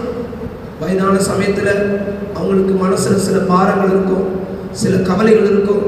அது நிமித்தமாய் சில தவறுகள் செய்யக்கூடும். நீங்க அவங்களை என்ன செய்யக்கூடாது? கடிந்து கொள்ளக்கூடாது. அதுதான் பரிசுத்த பவுல் அங்க சொல்றார். நீ கடிந்து கொள்ளாத, நீ அவங்களுக்கு ஆறுதலா இரு, நீ அவங்களுக்கு ஆலோசனை சொல்லு, நீ அவங்களுக்கு புத்தி சொல்லு. எவ்வளவு அருமையா சொல்றாரு பார்த்தீங்களா? இதெல்லாம் நம்முடைய வாழ்க்கையில நம்ம கடைபிடிக்கிறோமா? உபதேசிக்கிறோம், பயங்கரமா உபதேசிக்கிறோம். ஆனா நம்முடைய வாழ்க்கையில் என்ன செய்யறது இல்லை? கடைபிடிக்கிறது. அதனால தான் பாருங்கள், நமக்கு வல்லமை இல்லை, ஆளுகை இல்லை, அதிகாரம் இல்லை. பொலிட்டிக்கல் பவர் இருக்கு, ஆனா என்ன பவர் இல்லை? அபிஷேகத்தினால் உண்டாகிற வல்லமை இல்லை. அபிஷேகத்தினால் உண்டாகிற வல்லமை இல்லை, ஆளுகை இல்லை. காரணம், ஆண்டுடைய சத்திய வசனத்துக்கு நம்ம கீழ்ப்படுகிறது இல்லை. அப்போ அந்த கீழ்ப்படியாமை நம்முடைய ஜீவிதத்தில் இருக்கும் பொழுது நாம் நம்முடைய ஆளுகை இழந்து போவோம், நம்முடைய அதிகாரத்தை நாம் இழந்து போவோம், நம்முடைய ராஜரீகத்தை நாம் என்ன செஞ்சிருவோம்? நம்ம இழந்து போயிடும். அதுக்கு தான் அந்த கீழ்ப்படியாமையை குறித்து நம்ம 2-3 வசனங்களை நம்ம வாசிக்க முடியும். வேத வசனத்தில் நம்ம வாசிக்கும் பொழுது வாசியுங்கள். அங்கே ஆண்டவர் ஏன் இந்த கீழ்ப்படியாமை வருகிறது, ஒரு மனிதனுக்குள்ள ஏன் அந்த கீழ்ப்படியாமை வருகிறது என்று அவர் சொல்கிறார். ரோமர் 8ஆம் அதிகாரம் 7ஆம் வசனத்தை வாசியுங்கள். எப்படி என்றால் மாம்ச சிந்தை தேவனுக்கு விரோதமான பகை, அது தேவனுடைய நியாயப்பிரமாணத்துக்கு கீழ்ப்படியாமலும் கீழ்ப்படிய கூடாமலும் இருக்கிறது. அது கீழ்ப்படிய கூடாமலும் இருக்கிறது. நீங்க கீழ்ப்படியணும்னு நினைச்சா கூட கீழ்ப்படிய முடியாது. ஏன்னா என்ன சிந்தை இருக்கிறது? மாம்ச சிந்தை. எப்ப பார்த்தாலும் நீங்க பாருங்க, மாம்சீகமான காரியங்கள் அப்படின்னு சொன்னா சினிமா, சீரியல், இந்த மொபைல், இதெல்லாம் நீங்க பாத்தீங்கன்னு சொன்னா மாம்சீகமான காரியங்கள் தான் இருக்கு. மாம்சீகமான சிந்தனை தான். நீங்க அதை பார்த்தீங்கன்னு சொன்னா மாம்சீகமான காரியங்கள் தான் உங்களுடைய மனதில் வரும். இந்த கதை புக்கு, இன்னும் பலவிதமான காரியங்கள் இந்த உலகத்தில் இருக்கிறது. இதுக்கு நீங்க இடம் கொடுக்கும் பொழுது உங்களுடைய மனது என்னவா மாறுது? மாம்ச சிந்தை உடையதாய் மாறுது. இந்த மாம்ச சிந்தை உடையவர்களை நீங்க பார்த்தீங்கன்னு சொன்னா கீழ்ப்படிய மாட்டார்கள். என்ன செய்ய மாட்டாங்க? கீழ்ப்படிய மாட்டாங்க. நீங்க போய் பாருங்க, உங்க பிள்ளை டிவி பார்த்துக்கிட்டே இருக்கும், இல்ல மொபைலை நோண்டிக்கிட்டே இருக்கும். மா இங்க வாமா, உங்க கடைக்கு போயிட்டு வா அப்படின்னு சொல்லி கூப்பிட்டு பாருங்க, என்ன செய்வாங்க? வாமா, உனக்கு வேற வேலை கிடையாது இல்ல சொல்லுவாங்க. இல்லாட்டா எரிஞ்சு விடுவாங்க. எரிஞ்சு என்ன செய்வாங்க? விடுவாங்க. வாக்கூட்டத்துக்கு போலான்னு அவங்க இப்படி மாம்சீகமான சிந்தையுடையவர்களாய் மாம்சீக காரியத்துக்கு அவங்க இடம் கொடுத்துட்டு இருக்கிறதுனால நீங்க பாப்பா கூட்டத்துக்கு போலாம் அப்படின்னு சொன்னா உடனே என்ன செய்வாங்க? கோபப்படுறாங்க. எரிச்சல் உள்ளவர்களாய் மாறுகிறார். பிள்ளைகள் மட்டுமல்ல, பெரியவங்களும் அப்படிதான். ஏன்? அவங்களுடைய சிந்தை ஆவிக்குரிய சிந்தை இல்ல, மாம்ச சிந்தை, மாம்சீகமான காரியங்கள். இன்னைக்கு சினிமாலையும் டிராமாலையும் சீரியல்லையும் பார்த்தீங்கன்னா ஃபுல்லா மாம்சீகமான காரியங்கள் தான். இப்படிப்பட்ட காரியங்களுக்கு இடம் கொடுத்தா நம்முடைய கிருபையை நம்ம என்ன செய்யறோம்? இழந்து போகிறோம். கிருபையை நம்ம இழந்து போகிறோம். கிருபையை போக்கடிக்கிறார்கள். பொய்யான மாயை பின்பற்றுகிறவர்கள் கிருபையை போக்கடிக்கிறார். யோனா 2ஆம் அதிகாரம் 8ஆம் வசனத்தை நம்ம வாசிக்க முடியும். உங்களுக்கு மனுஷனுடைய கண்கள்ல தயவு கிடைக்காது, தேவனுடைய கண்கள் என்ன கிடைக்காது? தயவு கிடைக்காது. வாசிக்க. பொய்யான மாயை பற்றிக் கொள்கிறவர்கள் தங்களுக்கு வரும் கிருபையை போக்கடிக்கிறார்கள். தங்களுக்கு ஆண்டவர் கொடுத்த கிருபை அவர்கள் போக்கடிக்கிறார்கள். இப்படி பொய்யான மாயைகளுக்கு நீங்கள் இடம் கொடுத்தா உங்களுடைய கிருபையை நீங்கள் இழந்து போகிறீர்கள். நீங்க இதெல்லாம் தூக்கி போட்டு வேண்டாம். ஆண்டவரே, என்னுடைய ஜீவிதத்தில் என்ன நொண்டியானவளாய் மாற்றுகிற, இந்த சாவுக்கேதுவானவளாய் என்னை மாற்றுகிற இந்த கீழ்ப்படியாமைக்கு காரணமான மாம்ச சிந்தை வேண்டாம். அதுக்கு காரணமாயிருக்கிற ஒன்று எனக்கு வேண்டாம். ஆண்டவரே, நீங்க ஆண்டவருடைய சமூகத்துல கர்த்தருடைய பாதத்தில் ஒப்பு கொடுக்க வேண்டும். இந்த காரியங்கள் உங்களுக்குள்ள இருந்தா நீங்கள் சாவுக்கேதுவானவர்களாக இருக்கிறீர்கள். உங்களுடைய ஆளுகை உங்களை விட்டு போய்விடும். உங்களுடைய அபிஷேகம் உங்களை விட்டு போய்விடும். உங்களுடைய ராஜரீக மேன்மை உங்களுக்கு இருக்காது. உப்பு சாரமற்று போனால் அது என்னத்துக்கு போனப்படும்? அது வெளியில கொட்டுறதுக்கு தான் அது பிரயோஜனப்படும். அது மட்டும் இல்ல, காலால மனிதர்கள் என்ன செய்வாங்க? மிதிப்பார், போட்டு நல்லா மிதிப்பாங்க. என்ன அவங்க அப்படி பண்ணினாங்க இப்படி பண்ணினாங்கன்னு சொன்னா காரணம் என்ன? கர்த்தர் ஒண்ணு ஒப்பு கொடுத்துட்டார். என்ன இல்ல? என்ன இல்ல? காரம் இல்ல. அந்த உப்புல அந்த உப்பு தன்மை இல்ல. ஒண்ணுத்துக்குமே என்ன இருக்காது? பிரயோஜனமே இல்லாமல் போய்விடும். கிருபை இழந்து போயிட்டா ஒன்றுமே இல்லாமல் போய்விடும். நம்முடைய கர்த்தருடைய கிருபை தான் நம்மளை பாதுகாக்கிறார். நம்முடைய கர்த்தருடைய கிருபை, போன வாரத்தில் நம்ம கிருபையை குறித்து தியானித்தோம்.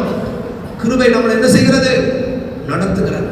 இந்த கிருபை நம்முடைய கால்கள் சறுக்கும்போது என்ன செய்கிறது? நம்மை தாங்குகிறது. அந்த கிருபை சாவுக்கு ஏதுவான வல்லமையும் நம்முடைய ஜீவிதத்தில் தாக்கும் பொழுது நம்மை அது என்ன செய்கிறது? உயிர்ப்பிக்கிறது. அது உயிர்ப்பிக்கிறது. கிருபையை குறித்து நம்ம நிறைய காரியங்களை தியானிக்கிறோம். அந்த கிருபையை நம்ம சேர்த்து வைக்க வேண்டும். என்ன செய்யக்கூடாது? இழந்து போகக்கூடாது. அந்த கிருபையை நம்ம இழந்து போகக்கூடாது. ரொம்ப ஜாக்கிரதையா இருக்கணும். இப்படி பொய்யான காரியங்கள், பொய்யான மாயான காரியங்களை நீங்கள் பின்பற்றினால் உங்களுடைய கிருபைகளை என்ன செஞ்சிருவீங்க? இழந்து போய் விடுவீர்கள். இழந்து போய் விடுவீர்கள். இதெல்லாம் மாயை. இன்றைக்கு இருந்து நாளைக்கு இல்லாமல் போகக்கூடியவை. அவைகளெல்லாம் பொய்யான காரியங்கள். உங்களுடைய கண்கள்ல காட்டுகிறது. பிசாசு காட்டுறதெல்லாம் எதை காட்டுறான்? பொய்யான காரியத்தை காட்டுகிறது. அன்னைக்கு ஒரு பாஸ்டர் சொன்னார், சினிமாவில் பார்த்தீங்கன்னு சொன்னான், எல்லாரும் 2 பேர், இதுதான் எப்போ என்னதான் வரும்? லவ் ஸ்டோரி தான். 2 பேரும் குடும்பத்தில் பிரச்சனை, லவ் பண்ணுவாங்க. குடும்பத்தில் அப்பா பிரச்சனை, அம்மா பிரச்சனை, அப்புறம் ரவுடிங்க பிரச்சனை. இந்த பிரச்சனைகளை எல்லாம் சால்வ் பண்ணி என்ன செஞ்சிருவாங்க? 2 பேரும் எல்லா பிரச்சனைகளையும் மறிகடந்து 2 பேரும் என்ன செஞ்சிருவாங்களாம்? திருமணம் செஞ்சு கொள்ளுவாங்க. அதோட என்ன முடிஞ்சிடும்? என்ன முடிஞ்சிடும்? சினிமா முடிஞ்சிடும். ஆனா அதுக்கு அப்புறம் இருக்கிற பிரச்சனையை குறித்து யாரும் என்ன செய்ய மாட்டாங்க? சினிமா எடுக்க மாட்டாங்க. அவன் சொல்ல, கல்யாணம் பண்ண பிற்பாடு ஒரு மனிதன் கடந்து போகிற பிரச்சனை இருக்கு பாருங்க. குடும்பத்துல அவன் படுற வேதனை, அவன் படுற துக்கம், அவன் படுற கஷ்டம், அவன் படுற கண்ணீர், இதெல்லாம் என்ன செஞ்சிருவாங்களாம்? மறைச்சிருவாங்க. அதோட முடிஞ்சிடும். ஏன்னா அதுக்கப்புறம் பட்டாச்சுன்னா ஒருத்தர் என்ன செய்ய மாட்டான்? தியேட்டருக்குள்ள வர மாட்டான். பிசாசு அப்படிதான். மிச்சம் உள்ளதெல்லாம் என்ன செஞ்சிடறான்? கண்ணை மறைச்ச டூப்ளிகேட் பண்ணும். மாயான காரியத்தை மட்டும் நமக்கு முன்னாடி கொண்டு வந்து காட்டணும். இதுதான் பொய். அவன் காட்டுறது பொய், மெய் அல்ல, பொய். அப்படிப்பட்ட பொய்யான மாயை நம்ம பின்பற்றினால் நம்முடைய கிருபையை நம்ம என்ன செஞ்சிருவோம்? இழந்து போயிடும். அதுதான் கீழ்ப்படியாமல் மாம்ச சிந்தை. அது நியாயப்பிரமாணத்துக்கு என்ன செய்யாது? கீழ்ப்படிய விடாது. கீழ்ப்படிய கூடாமலும் இருக்கிறது. இப்படி மாம்ச சிந்தை உடையவர்கள் பாருங்கள், சுயநீதி பேசக்கூடியவர்களாக இருப்பாங்க. சுயநீதி பேசுவாங்க. அவர்கள் தேவனுடைய நீதிக்கு கீழ்ப்படிய மாட்டார்கள். வாசியுங்கள், ரோமர் 10ஆம் அதிகாரம் 3ஆம் வசனத்தை வாசியுங்கள். எப்படி என்றால் அவர்கள் தேவ நீதி அறியாமல் தங்கள் சுயநீதியை நிலைநிறுத்த தேடுகிறபடியால் தேவ நீதிக்கு கீழ்ப்படியாதிருக்கிறார்கள். அவர்கள் சுயநீதியை தேடுகிறபடியால் சுயநீதியை தான் அவங்க பேசிக்கிட்டு இருப்பாங்க. ஏன் கூட்டத்துக்கு வரல? எனக்கு அது இருக்கு, எனக்கு இந்த பிரச்சனை இருக்கு, எனக்கு அந்த பிரச்சனை இருக்கு, ஏன் இந்த காரியத்தை செய்யல? அதுக்கு ஒரு நீதி சொல்லுவாங்க. அதனால இப்படி தம்பி செஞ்ச. இப்படித்தான் இன்னைக்கு நம்ம சுயநீதி பேசக்கூடியவர்களா இருக்கிறோம். ஏன்? இதுக்கு பின்னாடி மாம்ச சிந்தை இருக்கிற. இந்த மாம்ச சிந்தை உடையவர்கள் தங்களுடைய சுயநீதி அவர்கள் பேசிக்கொண்டே இருப்பார்கள். கீழ்ப்படிய மாட்டாங்க. சுயநீதி அது தேவனுக்கு முன்பாக அது எப்படி இருக்கு? அழுக்கான கந்தையா இருக்கு. நம்முடைய நீதி ஒன்றும் அங்க போய் நிற்கவே நிற்காது. பாருங்கள், அந்த ஒரு தாளந்து வாங்கினவன் குழி தோண்டி என்ன செய்தான்? புதைத்து வைத்தான். புதைச்சு வச்சுக்கிட்டு எஜமானன் கணக்கு கேட்கும்போது அவன் என்ன சொல்றான் பாருங்கள், எஜமானனே, நீர் விதைக்காத இடத்துல நீர் என்ன செய்கிறவர்? அறுக்கிறவர். நீர் தெளிக்காத இடத்துல என்ன செய்கிறவர்? சேர்க்கிறவர். என்கிற கடினமுள்ள மனுஷன் என்று நான் உனக்கு பயந்து என்ன செஞ்சிட்டேன்? ஒழிச்சு வச்சு. பாருங்கள், அவன் தன்னுடைய நீதியை சொல்றான். என்ன நீதி? உனக்கு நான் பயந்து போய் என்ன செஞ்சிட்டேன்? ஒழிச்சு வச்சுட்டேன். நீர் இப்படிப்பட்ட மனுஷன் என்று எனக்கு தெரியும். இப்படி நம்ம பல சாக்கு போக்குகளை சொல்லலாம், சுயநீதி பேசலாம். அது ஒன்று ஒத்து வராது. ஆண்டவருக்கு முன்னாடி சுயநீதி ஒன்று என்ன செய்ய முடியாது? நிற்காது. அதனால தான் கீழ்ப்படிதல் நமக்கு மிகவும் முக்கியம். சிலர் பார்த்தீங்கன்னா பார்ஷியலா கீழ்ப்படிவாங்க, பாதி கீழ்ப்படிவாங்க, பாதி என்ன செய்ய மாட்டாங்க? கீழ்ப்படிய மாட்டாங்க. கொஞ்சம் அப்படியே செய்யற மாதிரி செஞ்சுட்டு அப்படியே விட்டு ஓடிவாங்க. இதுதான் இன்னைக்கு கீழ்ப்படிகிறது போல காட்டுற வேஷம். சிலர் தாமதித்து கீழ்ப்படிவார்கள். தாமதித்து கீழ்ப்படிந்தாலும் அது என்னது? கீழ்ப்படியாமைக்கு ஒப்பாக இருக்கு. தாமதித்து ஒருத்தர் கீழ்ப்படிச்சு இறந்து போனா யார் தெரியுமா? நான் சொல்லி கொடுத்துருக்கேன் உங்களுக்கு. டிலேய்டு obedience is disobedience அப்படின்னு சொல்லிட்டு நான் ஒரு சப்ஜெக்ட் எடுத்தேன். அதுல ஒருவன் தாமதித்து கீழ்ப்படிந்தான். தாவீது சொல்றார், நீ போய் 3 நாளைக்குள்ள நீ என்ன செய், திரும்பி வா அப்படின்னு சொல்றான். இவன் அந்த 3 நாளைக்குள்ள வராம என்ன செஞ்சான், தாமதித்து கொண்டிருந்தான். தாமதித்து கொண்டிருந்தப்ப என்ன சம்பவிச்சது தெரியுங்களா? தாமதிச்சா 3 நாளுக்குள்ள வரல, 4வது நாள் இல்ல 5வது நாள் வந்திருப்பான்னு நினைக்கிறேன். வர்ற வழியில யார் வந்துட்டா, யோவாபு வந்து விட்டான். யோவாபு அவனை பார்த்து என் சகோதரனேன்னு சொல்லி அவனை கூப்பிட்டு ஒரே குத்தா என்ன செஞ்சிட்டான், குத்தி கொன்று போட்டான். பாருங்கள், அவன் இரத்த வெள்ளத்துல மரித்து போனான். அவன் பேர் என்ன தெரியுமா? ஆமசா.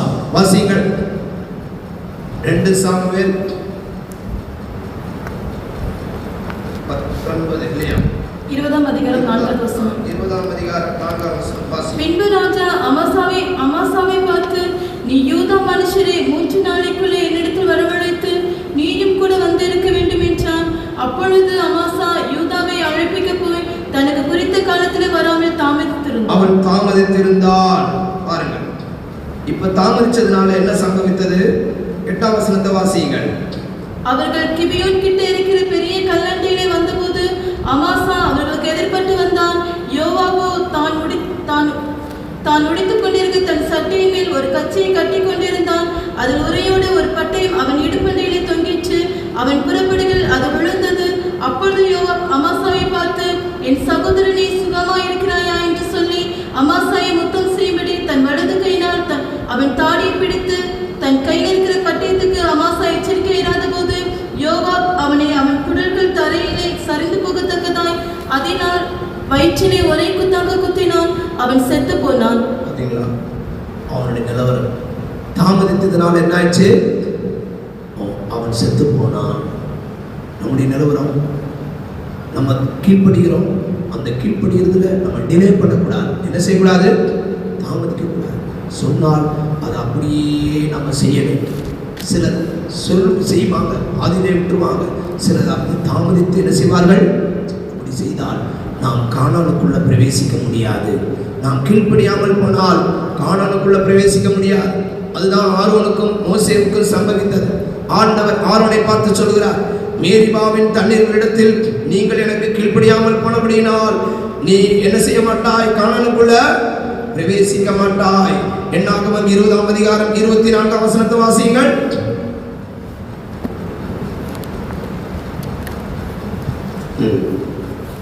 என்னாகமம் 20:24. ஆரோன் தன் ஜனத்தாரோடு சேர்க்கப்படுவான். மேரிபாவின் தண்ணீரை பற்றிய காரியத்தில் நீங்கள் என் வாக்குக்கு கீழ்ப்படியாமல் போனபடியினால் நான் இஸ்ரவேல் புத்திரருக்கு கொடுக்கிற தேசத்தில் அவன் பிரவேசிப்பதில்லை. கானானுக்குள்ள அவன் பிரவேசிக்கிறது. நம்ம கீழ்ப்படியாமல் போனால் தேவ கோபம் நம்ம மேல வரும் அப்படின்னு சொல்லி வாசிக்கிறோம். கீழ்ப்படியாமை பிள்ளைகளிடத்தில் தேவ கோபம். கொலோசியர் 3ஆம் அதிகாரம் 6ஆம் வசனத்தை வாசியுங்கள். இவைகளின் பொருட்டே கீழ்ப்படியாமை பிள்ளைகள் மேல் தேவ கோபாக்கினை வரும். இந்த கீழ்ப்படியாமை பாருங்கள், தேவ கோபத்தை கொண்டு வருகிறது. கானானுக்குள்ள போக முடியாமல் நமக்கு தடை செய்கிறது. இப்படி எல்லாம் நிறைய ஆசீர்வாதங்களை இழந்து போக முடியாத செய்யும். நம்முடைய ஆளுகை இழந்து போக செய்யும். நம்முடைய மேன்மை இழந்து போக செய்யும். நம்முடைய ராஜரீகத்தை இழந்து போக செய்யும். நம்முடைய அபிஷேகத்தை அது என்ன செய்யும்? இழந்து போக செய்யும். அப்படினால் நம்ம தேவ சமூகத்தில் நம்மை தாழ்த்தி ஒப்பு கொடுக்கணும். ஆண்டவரே, உங்களுடைய சத்தத்துக்கு நான் செவி கொடுக்க வாஞ்சிக்கிறேன். உங்களுடைய வார்த்தைக்கு நான் கீழ்ப்படிய ஆண்டவரே நான் வாஞ்சிக்கிறேன். ஆண்டவரே, என்னுடைய தாய் தகப்பன்மாருக்கு நான் கீழ்ப்படிய வாஞ்சிக்கிறேன். ஊழியர்களுக்கு நான் கீழ்ப்படிய வாஞ்சிக்கிறேன். ஆண்டவரே, முதியோர்களை நான் கனம் பண்ணி அவர்களுக்கு கீழ்ப்படிய வாஞ்சிக்கிறேன். ஆண்டவருடைய சமூகத்தில் நீங்கள் ஒப்பு கொடுத்தால் கர்த்தர் உங்களுடைய அந்த ராஜரீகத்தை, அந்த ஆளுகையை மீண்டுமாக ஆண்டவர் நமக்கு தருபடியாக ஆண்டவர் வாஞ்சிக்கிறார். அந்த சாவுக்கு ஏதுவான அந்த அனுபவத்துக்கு இந்த கர்த்தர் நம்மை விடுவிப்பார். நொண்டியானவர்களை சேர்த்துக் கொள்ளும்படியாக ஆண்டவர் வாஞ்சிக்கிறார். அடுத்ததாக இந்த சவுலுடைய வாழ்க்கையில் நடந்த அடுத்த சம்பவம் என்ன என்று சொன்னால் துணிகரமாய் பாவம் செய்கிறார். அவன் சொல்லுகிறான், சாமுவேல் வர்றதுக்கு லேட்டான உடனே அவன் பார்த்துக்கிட்டே இருக்கிறான். 7 நாளைக்குள்ள வருவார். 7வது நாள் அதுக்கு மேல தாங்க முடியல.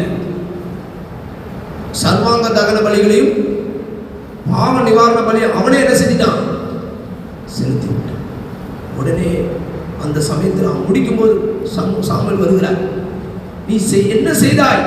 நீ என்ன செய்த? அது ஜனங்கள் எல்லாம் என்னை விட்டு போகிறார்கள் என்றும் பெலிஸ்தர்கள் யுத்தம் பண்றதுக்கு வந்துட்டாங்கன்னு சொல்லி நான் பயந்து துணிந்து என்ன செஞ்சேன்? பலி செலுத்தினேன். பாருங்கள், எங்க வாசிக்கிறோம்? 1 சாமுவேல் 13ஆம் அதிகாரம் 12வது வசனம். 13:12. 1 சாமுவேல் 13:12.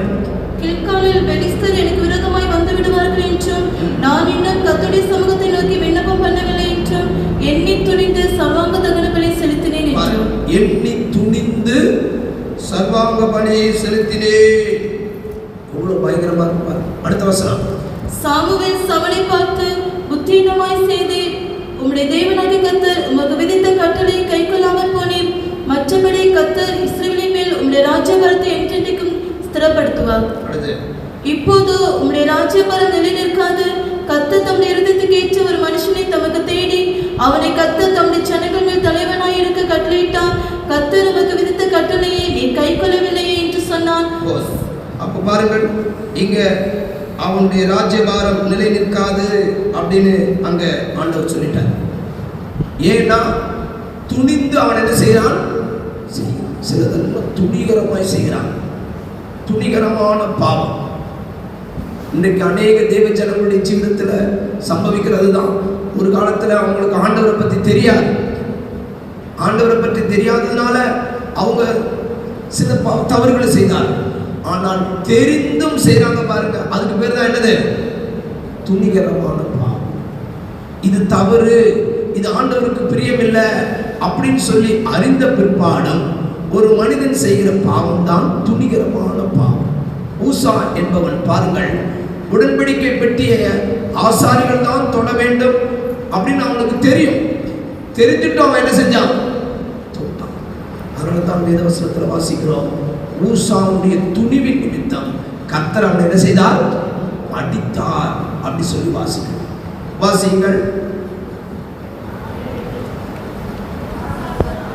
2 சாமுவேல் 6ஆம் அதிகாரம் 7ஆம் வசனத்தை வாசிக்கிறோம். அப்பொழுது கர்த்தருக்கு ஊசாவின் மேல் கோபம் உண்டது. அவனுடைய துணிவின் நிமித்தம் தேவன் அங்கே அவனை அடித்தார். அவன் அங்கே தேவனுடைய பெட்டி அண்டையிலே சேர்த்தான். பாருங்கள், அவனுடைய துணிவின் நிமித்தம் ஆண்டவர் அவனை அடித்தார். நம்ம துணிகரமான பாவத்தை செய்யறதுக்கு இடம் கொடுத்தால், மனப்பூர்வமாய் நாம பாவம் செய்தால் நமக்கு என்ன கிடைக்கும்? அடி கிடைக்கும். அவனுடைய துணிவு, இந்த துணிவின் நிமித்தம் கர்த்தர் அவனை அடித்தார் என்று சொல்லி வாசி. ஏன் ஒரு துணிவு வருது?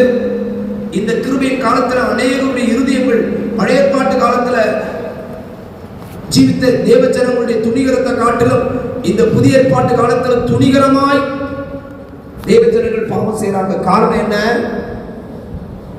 அவர்கள் செய்கிற தண்டனைக்கு தக்க சிக்ஷை கிடைக்காததுனால மனுப்புத்தருடைய இருதயம் பாவம் செய்ய என்ன செய்து துணிகரம் கொள்ளுகிறது.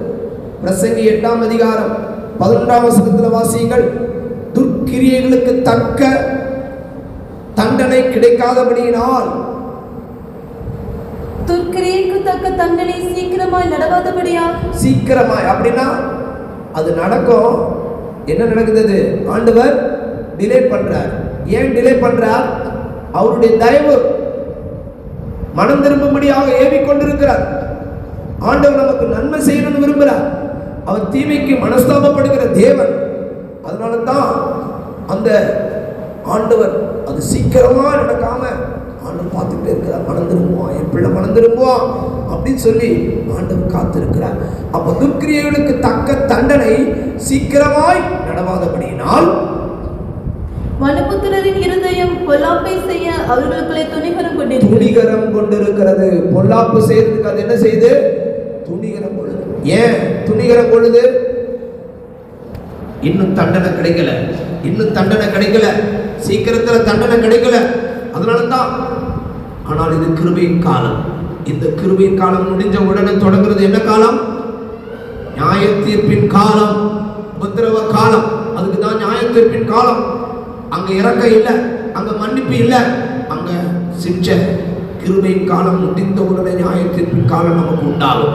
இப்ப கர்த்தர் நமக்கு கிருபையின் காலத்தை கொடுத்திருக்கிறார். அதுக்கு சீக்கிரத்துல நியாயத்தீர்ப்பின் காலம் வரப்போகுது. அதுக்கு முன்னாடி நம்ம மனம் திருப்பி விட வேண்டும், மன்னிப்பு கேட்கணும். எப்ப நம்முடைய வாழ்க்கையில நியாயத்தீர்ப்பின் காலம் தொடங்குதுன்னு தெரியாது, எப்ப தொடங்குதுன்னு தெரியாது. அந்த சமயத்துல மன்னிப்பு கேட்டா கூட கிடைக்காது. மனம் திரும்பினாலும் கர்த்தர் அதை ஏற்றுக்கொள்ள மாட்டார். ஒவ்வொருத்தருக்கும் ஒரு கிருபையின் காலம் இருக்கு. ஒவ்வொருத்தருக்கும் கர்த்தர் கொடுக்கிற கிருபையின் காலம் இருக்கு. ஆண்டவராகிய இயேசு கிறிஸ்து வர்றது கிருபையின் காலத்தினுடைய முடிவு. அதுக்கு முன்னாடியே ஒவ்வொரு மனிதனுக்கும் மனம் திரும்ப முடியாத ஒரு குறிப்பிட்ட காலத்தை கர்த்தர் வச்சிருக்கிறார். அதுதான் கிருபையின் காலம். எல்லாவற்றுக்கும் ஒரு காலம் உண்டு. மனம் திரும்புறதுக்கு ஒரு காலம் உண்டு, இடிக்க ஒரு காலம் உண்டு, கட்டுறதுக்கு ஒரு காலம் உண்டு, கொல்ல ஒரு காலம் உண்டு, நடுறதுக்கு ஒரு காலம். எல்லாவற்றுக்கும் கர்த்தர் ஒரு காலம் வச்சிருக்கிறார். அதுதான் கிருபையின் காலம். அந்த கிருபை காலத்துல செய்யாம போனா உடனே என்ன தொடங்கும்? நியாயத்தீர்ப்பின் காலம் தொடங்கும். தண்டனை கிடைக்கும், மன்னிப்பு கிடைக்காது. ஒரு முறை ஒரு ரெஜிஸ்டராக இருந்தார். நான் இதை எங்க போனாலும் சொல்லுவேன். ரெஜிஸ்டராக பயங்கரமான திறமை உள்ளவர். கேரளா யூனிவர்சிட்டியில ரெஜிஸ்டர் சொன்னான். கெசட்டர் ஆபீசர் ரேஞ்ச் நல்ல மதிப்பு. அவங்க தாய் தகப்பன்மார் லட்சத்திய சேனையில ஊழியம் செய்து கொண்டிருந்தார். ஆனா இந்த ஆளு கம்யூனிஸ்ட், கடவுள் இல்லை அப்படின்னு சொல்றாங்க.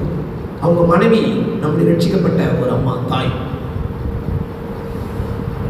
ஒவ்வொரு 1ஆம் தேதி ஓடி வந்துடுவாங்க, அதுக்கு மேலே விட மாட்டாங்க. அதுவும் தெரியாம ஓடி வருவாங்க. தசம பாகம் கொடுக்கறதுக்கு மட்டும் வருவாங்க. சபை எப்படியாவது வந்து கொடுத்துட்டு ஓடிடுவாங்க. அவங்க வீட்டுக்கு ஊழியக்காரங்க விசிட்டிங் போனா அந்த ஆள் கல்லெடுத்து எறிவார். அதோட யாரும் போக மாட்டாங்க. நான் அங்கே போயிருந்த டிரான்ஸ்ஃபர் ஆகி சின்ன சபை தான், 70 பேர் இருப்பாங்க. அப்போ அந்த அம்மா என்னை கூப்பிடுவாங்க, மா பிரதர் வாங்க எங்கள் வீட்டுக்கு விசிட்டிங். இப்போ நான் சொல்லுவேன், உங்கள் வீட்டுக்கு வந்து அவர் ஏதாவது சொல்லுவார், அப்புறம் நான் ஏதாவது சொல்லுவேன். அதனால நான் என்ன செய்யலை, வரமாட்டேன் அப்படி சொல்லி போக மாட்டேன். ஒரு நாள் அவங்க கட்டாயப்படுத்தி கூப்பிட்டாங்க, பிரதர் எங்கள் புருஷன் தான் அவங்கள வர சொல்லுவாங்க. அப்போ போனால் அந்த ஆளை ஹாலில் படுக்க வச்சேன். நல்லா பாடி வாய்ப்பு வெயிட்டாக இருப்பார். இப்போ எப்படி இருக்கிறாரு, ஒந்திய குச்சி மாதிரி படுக்க வச்சுருக்கிறாங்க. என்ன ஆச்சு அப்படின்னு கேட்டப்போ வயிற்றுல கேன்சர் சொல்லி ஹாஸ்பிட்டல் கொண்டு போனாங்க. கேன்சர் எடுக்க போகிறேன்னு சொல்லி ஆப்ரேட் பண்ணாங்க. அதோட ஆள் என்னாச்சு, டவுன் ஆச்சு, படுத்து கிடக்குறாங்க. இப்போ கண்ணை கூட திறக்க முடியும். இப்போ சொல்கிறார், பாஸ்டர் அவர் நான் என்ன அப்படின்னு சில காரியங்கள்லாம் சொல்கிறார். எனக்கு புரியல. சரி, கடைசி நேரத்திலேயாவது ஆண்டவரை பற்றி சொல்லி ஒரு ரட்சிப்பை பெற்றுக்கொள்ளட்டும் சொல்லி ஆண்டவரை பற்றி சொல்லிக்கிட்டே இருந்தேன். பாவம் மன்னிப்பை குறித்து சொன்னேன், எனக்கு தெரிஞ்ச சத்தியம் எல்லாம் சொல்லிட்டு சரி பாஸ்டர் அப்படின்னு சொன்னேன். கடைசியில் நான் ஜெபிச்சுட்டு நான் ஃபெய்த்தும் போகலான்னு சொல்லி எழும்பணும். அப்போ அவர் என் கையை பிடிச்சி நான் சர்ச்சுக்கு வருவேன் அப்படின்னு சொன்னேன். பாஸ்டர் நான் சர்ச்சுக்கு வருவேன். ஆனால் நான் எழும்பின உடனே நான் ஒரு சத்தத்தை கேட்டேன், அவன் என் ஆலயத்துக்குள்ள காலை வைக்க மாட்டான், என் ஆலயத்தில் அவன் கால் வைக்க மாட்டான் அப்படின்னு உண்மையாக அந்த சத்தத்தை கேட்டேன். எனக்கு பயம் வந்துருச்சு. நான் ஒன்றும் சொல்லலை. எழுப்பி நேராக வண்டி எடுத்துகிட்டு ஃபெய்த்தும் போகிறேன். வாசலில் போகும்போதே நியூஸ் வந்துருச்சு, அவர் என்ன செஞ்சிட்டார், இறந்து போயிட்டார். பாருங்க, அதான் நியாயத்தீர்ப்பின் காலம். கர்த்தர் நமக்கு டைம் கொடுக்குறாரு மனம் திரும்புறதுக்கு, தேவ சமூகத்தில் வர்றதுக்கு, மன்னிப்பு கேட்கறதுக்கு. நம்ம அதை உதாசனப்படுத்திகிட்டே இருந்தால் இந்த கிருபையின் காலத்தை கர்த்தர் க்ளோஸ் பண்ணிட்டு என்ன காலமாக இருக்கும், நியாயத்தீர்ப்பின் காலமாக இருக்கும். அப்போ உட்காந்து ஆண்டவரே மன்னியோ, எனக்கு இறங்கும், என்னை எப்படியாவது சுகமாக்கும், நடக்காது. ஏன் கர்த்தர் உங்களுக்கு கொடுத்த கிருபையின் காலம் முடிஞ்சிருச்சு, அந்த டைம் முடிஞ்சு போச்சு. அதுக்கு தான் நம்ம பயப்பட வேண்டும். கர்த்தருடைய தண்டனை சீக்கிரமாய் வரலன்னு காரணம் கிருபை. இது கிருபையின் காலம் உங்களுக்கு கொடுக்கப்பட்டிருக்கிறது. அதனால தான் ஆண்டவர் கவனமா இருக்கிறார். ஆனா அதையே துணிகரமாய் கொண்டு துணிகரமான பாவத்துக்கு, பொல்லாப்புக்கு நீங்க இடம் கொடுத்து கொண்டே இருந்தால் கிருபையின் காலம் சீக்கிரம் முடிவடையும். நம்முடைய ஜீவிதத்துல மன்னிப்பு கிடைக்காது. அதனால தான் சங்கீதக்காரன் துணிகரமான பாவத்துக்கு என்னை விலக்கி காரோ அப்படின்னு சொல்லி ஆண்டவரிடத்துல ஜெபிக்கிறார். பாருங்க, நமக்கு டைம் இல்லை. கொஞ்ச நேரம் நம்முடைய கண்களை மூடுவோம். ஆண்டவருடைய சமூகத்தில் நம்மை ஒப்பு கொடுப்போம். கர்த்தாவே, என்னுடைய வாழ்க்கையிலும் கூட எத்தனையோ சந்தர்ப்பங்கள் கர்த்தாவே நான் கீழ்ப்படியாமல் போனேன். ஆண்டவரே, சாவுக்கு ஏதுவானவனாய் நான் மாறி போனேன். அந்த மேவிபோசேத் சொல்லுது போல என்னுடைய தகப்பன் குடும்பத்தார் எல்லாரும் சாவுக்கு ஏதுவானவர்களாய் மாறினார்கள். ஆண்டவரே, அதுபோல என்னுடைய ஜீவிதத்திலும் கூட நான் சாவுக்கு ஏதுவானாய் மாறி போனேன். என்னுடைய கீழ்ப்படியாமை நிமித்தம் கர்த்தாவே, என்னுடைய ஜீவிதத்துல கர்த்தர் எனக்கு கொடுத்ததான ஆளுகையை இழந்து போனேன், அதிகாரத்தை இழந்து போனேன். கர்த்தர் எனக்கு கொடுத்ததான அந்த அபிஷேக தைலம் என்கிறதான அந்த கிரீடம், அந்த வல்லமையை நான் இழந்து போனேன். கர்த்தாவே, என்னால் இப்பொழுது ஒன்றும் செய்ய முடியவில்லை. பாவத்தை ஜெயிக்க முடியவில்லை, பிசாசை ஜெயிக்க முடியவில்லை, விலகினங்களை மேற்கொள்ள முடியவில்லை. நான் ஒரு நிர்பந்தமான மனுஷனாய் இருக்கிறேன். சாவுக்கு ஏதுவான வல்லமைகள் எனக்குள்ள கிரியை செய்கிறது. கொஞ்ச நேரம் நம்ம முழங்கால இருந்து ஒரு 5 நிமிஷம் நன்றாக கண்களை மூடி ஆண்டவருடைய சமூகத்தில் அழுவோமாக. ஆண்டவரே, ஆண்டவரே, நீர் எனக்கு இறங்கும். நீர் ஆண்டவருடைய சமூகத்தில் நாம் கெஞ்சுவோமாக. ஆண்டவர் நம்மை பார்த்து கொண்டே இருக்கிறார். மேவிபோசேத்தே, மீதியானவன் தேவனுடைய பிள்ளையே, பயப்படாதே, பயப்படாதே என்று மேவிபோசேத்தை பார்த்து அந்த தாவீது ராஜா சொல்லுகிறது போல இன்றைக்கு அவருடைய சமூகத்தில் கண்ணீரோடு ஆண்டவருடைய சமூகத்தில் மனம் திரும்புகிற தேவனுடைய பிள்ளையே, உன்னை பார்த்து கர்த்தர் சொல்லுகிறார், என்னுடைய பிள்ளையே, மேவிபோசேத்தே, பயப்படாதே, பயப்படாதே, நீ நித்தம் என்னுடைய பந்தியிலே ஆகாரத்தை புசிப்பாய். ஓ ரமகத்து ரமகத்து ரமகத்து ரமனியா, என் பிள்ளையே, நீ பயப்படாதே, உனக்கு என்னுடைய கண்களில் தயவு கிடைத்திருக்கிறது. ஓ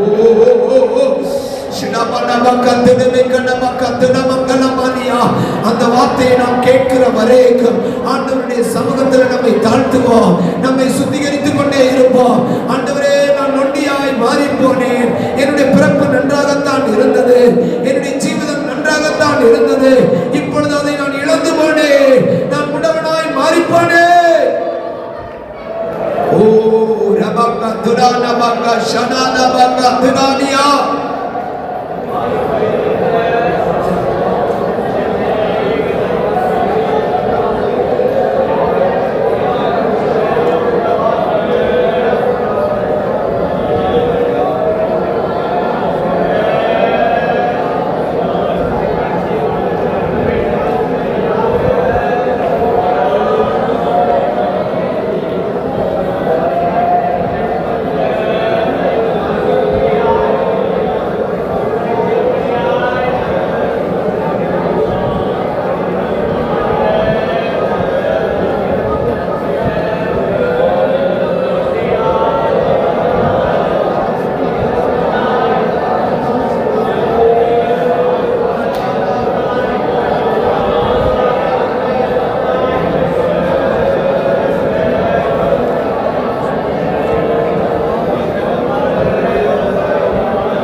நீ அபிஷேகிக்கப்பட்டவன், ஆனால் ஆளுகை இழந்து போனாய். கர்த்தர் கொடுத்ததான வல்லமையை நீ இழந்து போனாய். கர்த்தருடைய ஆவியானவர் இடப்பட்டுக் கொண்டே இருக்கிறார். ஆமாண்டவரே, என்னை நீர் அபிஷேகித்தது உண்மைதான், ஆனால் அந்த வல்லமையை நான் இழந்து போனேன், அந்த ஆளுகையை நான் இழந்து போனேன், அந்த கிரீடத்தை நான் இழந்து போனேன். அதுல வல்லமை இல்லை. கீழ்ப்படியாமை நான் இடம் கொடுத்தது உண்மைதான், நான் சாவுக்கு ஏதுவானவளாய் மாறி போனது உண்மைதான், நான் ஒரு நொண்டியானவளாய் மாறி போனேன். ஆண்டவரே, நீர் என்னை மன்னியோ, நீர் எனக்கு இறங்கோ. ஆண்டவருடைய சமூகத்தில் தேவனுடைய பிள்ளையை தாழ்த்துவாயாக. கர்த்தருடைய கரத்தில் ஒப்பு கொடுத்துக் கொண்டே இரு. கர்த்தருடைய ஆவியானவர் நம்முடைய மத்தியில் அசைவாடிக் கொண்டே இருக்கிறார். ஓ கர்த்தருடைய தயவு நீ மனம் திரும்பும்படியாக, மன்னிப்பு கேட்கும்படியாக, ஒப்புரவாகும்படியாக, திரும்பி வரும்படியாக ஏவிக்கொண்டே இருக்கிறது.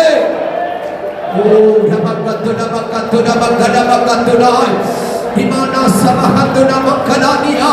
உன்னையே நீ நீதிகரிக்க வேண்டாம், மாம்ச சிந்தைக்கு இடம் கொடுக்க வேண்டாம், பொய்யான மாயை பின்பற்ற வேண்டாம். பொய்யான மாயைகளை நீ பின்பற்றினபடியினால் உன்னுடைய கிருபையை நீ இழந்து போனாய், உன்னுடைய அபிஷேகத்தை நீ இழந்து போனாய், உன்னுடைய மேன்மையை நீ இழந்து போனாய், கர்த்தருடைய தயவை நீ இழந்து போனாய். ஓ ரமகத்து ரமகத்து ரமகடமனா. ஹல்லேலூயா, ஹல்லேலூயா. கர்த்தரிடத்தில் மனம் திரும்பு, கர்த்தரிடத்தில் மன்னிப்பு உண்டு. உனக்கு நன்மை செய்யும்படியாக கர்த்தருடைய தயவு நீ மனம் திரும்ப வேண்டும் என்று ஏவிக்கொண்டே இருக்கிறது. கர்த்தர் உனக்கு நன்மை செய்யும்படியாக ஆசை கொண்டிருக்கிறார்.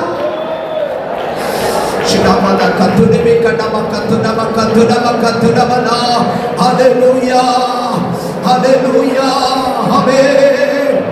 ஓ இந்த வருடத்தின் கடைசியில கர்த்தர் உன்னை மீதியாய் வைத்திருக்கிறார், மீதியாய் கர்த்தர் நம்மை கொண்டு வந்திருக்கிறார். ஓ என்னிடத்துல தயவை பெற்றுக் கொள்ளும்படிக்கு, என்னுடைய தயவை நான் காட்டும்படிக்கு மீதியானவர்கள் உண்டோ?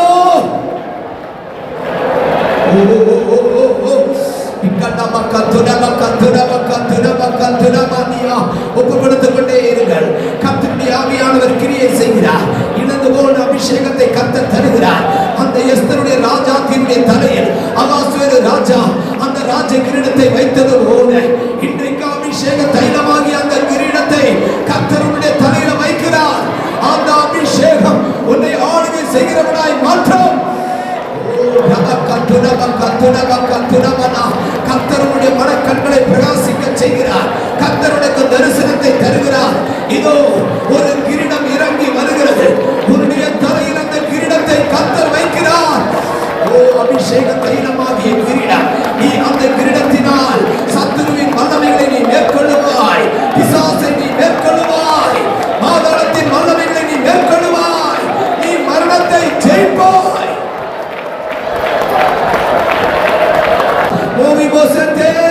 நீ பயப்படாதே, நீ பயப்படாதே, நான் உன்னோடு கூட இருக்கிறேன்.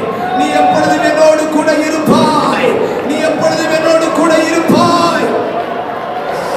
ஓ ரமகத்து ரமகத்து ரமகத்து ரமனா இமகன மகத்து ரமனா கனானியா. நீ மெலகினந்தான், நீ குறவுள்ளவன் தான், ஆனால் நான் உன்னை நேசிக்கிறேன். என் பிள்ளையே, நான் உன்னை நேசிக்கிறேன். அந்த மூவி போய் சேர்த்து அவன் பயந்து போனான், பயப்படுகிறான். ராஜா, மீதியாயிருக்கிறவர்கள் உண்டோ? நான் தயவு காட்டும்படிக்கு தேவன் நிமித்தம் என்னிடத்தில் தயவு பெற்றுக்கொள்ளும்படிக்கு மீதியானவர்கள் உண்டோ என்று அவன் தேடும் பொழுது அந்த மூவி போய் சேர்த்து ராஜாவுடைய சமூகத்தில் கொண்டு வரப்படுகிறான். அப்போ மூவி போய் சேர்த்து பயப்படுகிறான். மூவிபோசத்தை பார்த்து ராஜா சொல்கிறார், பயப்படாதே, பயப்படாதே. தேவனுடைய பிள்ளையே, கர்த்தருடைய கண்கள் உனக்கு இரக்கம் கிடைத்திருக்கிறார். ஆனபடியால் தான் கர்த்தர் உன்னை மீதியாக வைத்திருக்கிறார். எத்தனையோ பலவான்கள் இருந்தார்கள், திறமை உள்ளவர்கள் இருந்தார்கள், நல்ல ஞானிகள் இருந்தார்கள், நல்ல திறமை உடையவர்கள் இருந்தார்கள். ஆனால் கர்த்தர் உன்னை நேசித்திருக்கிறபடியால் உன்னை மீதியாக வைத்திருக்கிறார். கொஞ்ச ஜனமாய் தேவ சமூகத்தில் கொண்டு வந்திருக்கிறார்.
மரணத்துக்கு ஏதுவான சரீரத்தை ஆண்டவர் உயிர்ப்பிக்கிற வல்லமை கிரியை செய்யட்டும் ஆண்டவரே. ஒவ்வொரு சரீரத்தையும் ஆண்டவரே உயிர்ப்பிப்பீராக. எல்லா விதமான சாவுக்கு ஏதுவான வல்லமைகளை சரீரங்களிலிருந்து கர்த்தர் அப்புறப்படுத்தும். ஆத்துமாவில் உள்ள கர்த்தாவை நீக்குவீராக. உங்களுடைய வல்லமை இறங்கட்டும். உயிர்ப்பிக்கிற வல்லமை, அந்த ராஜரீக கிரீடம், அபிஷேக தைலம் ஒவ்வொருவரையும் ஆளுகை செய்யட்டும்.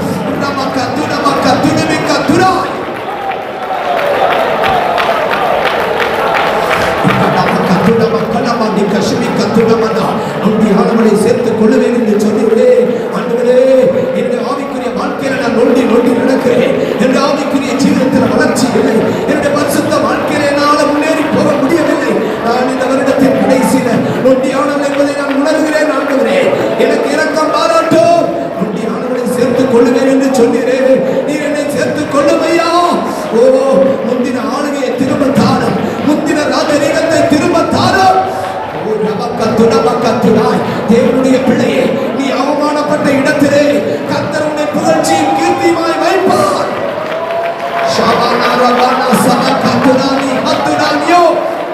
இந்த முடவனான மோசேஸ், இந்த நொண்டியான மோசேஸ் ராஜாவுடைய முகத்தை காணும்படியாக கொண்டு வரப்பட்டான். அதுபோல தேவனுடைய பிள்ளையே, கர்த்தருடைய அபிஷேக தைலம் முடவனான உன்னையோ நொண்டியான உன்னையோ ராஜாதி ராஜாவை காணும்படியாக உதவி செய்யும். அந்த ஆனந்த தைலத்தினால் நீ நிரப்பப்படுவாயாக. நீ சாவுக்கு ஏதுவானவன் அல்ல. நீ நித்தியமாய் தேவனோடு நீ ஆளுகை செய்ய வேண்டியவன். நீ ராஜரீக கூடி செய்ய வேண்டியவன். நீ ராஜவம்சத்தான். நீ நற்குல ஜாதியானவன். நீ பரிசுத்த ஜாதி.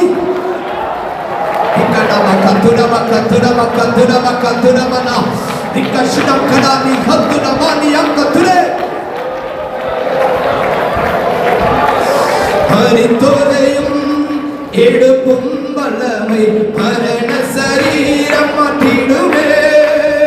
ஹரித்துரையும் எடுப்பும் வல்லமை மரண சரீரம் மாற்றிடுவே. இறங்கிடுவோமே ஆனந்த தைலத்தால், இறங்கு ஆபத்துடன் காணவே. இறங்கிடுவோமே ஆனந்த தைலத்தால், இறங்கு ஆபத்துடன் காணவே. மரித்தோரையும் எழுப்பும் வல்லமை மரண சரீரம் மாற்றிடுவே. மரித்தோரையோ மரண சரீரம் மாற்றிடுவே. இறங்கிடுவோமே ஆனந்த தைலத்தால், இறங்கு ஆபத்துடன் காணவே. இறங்கிடுவோமே ஆனந்த தைலத்தால், இறங்கு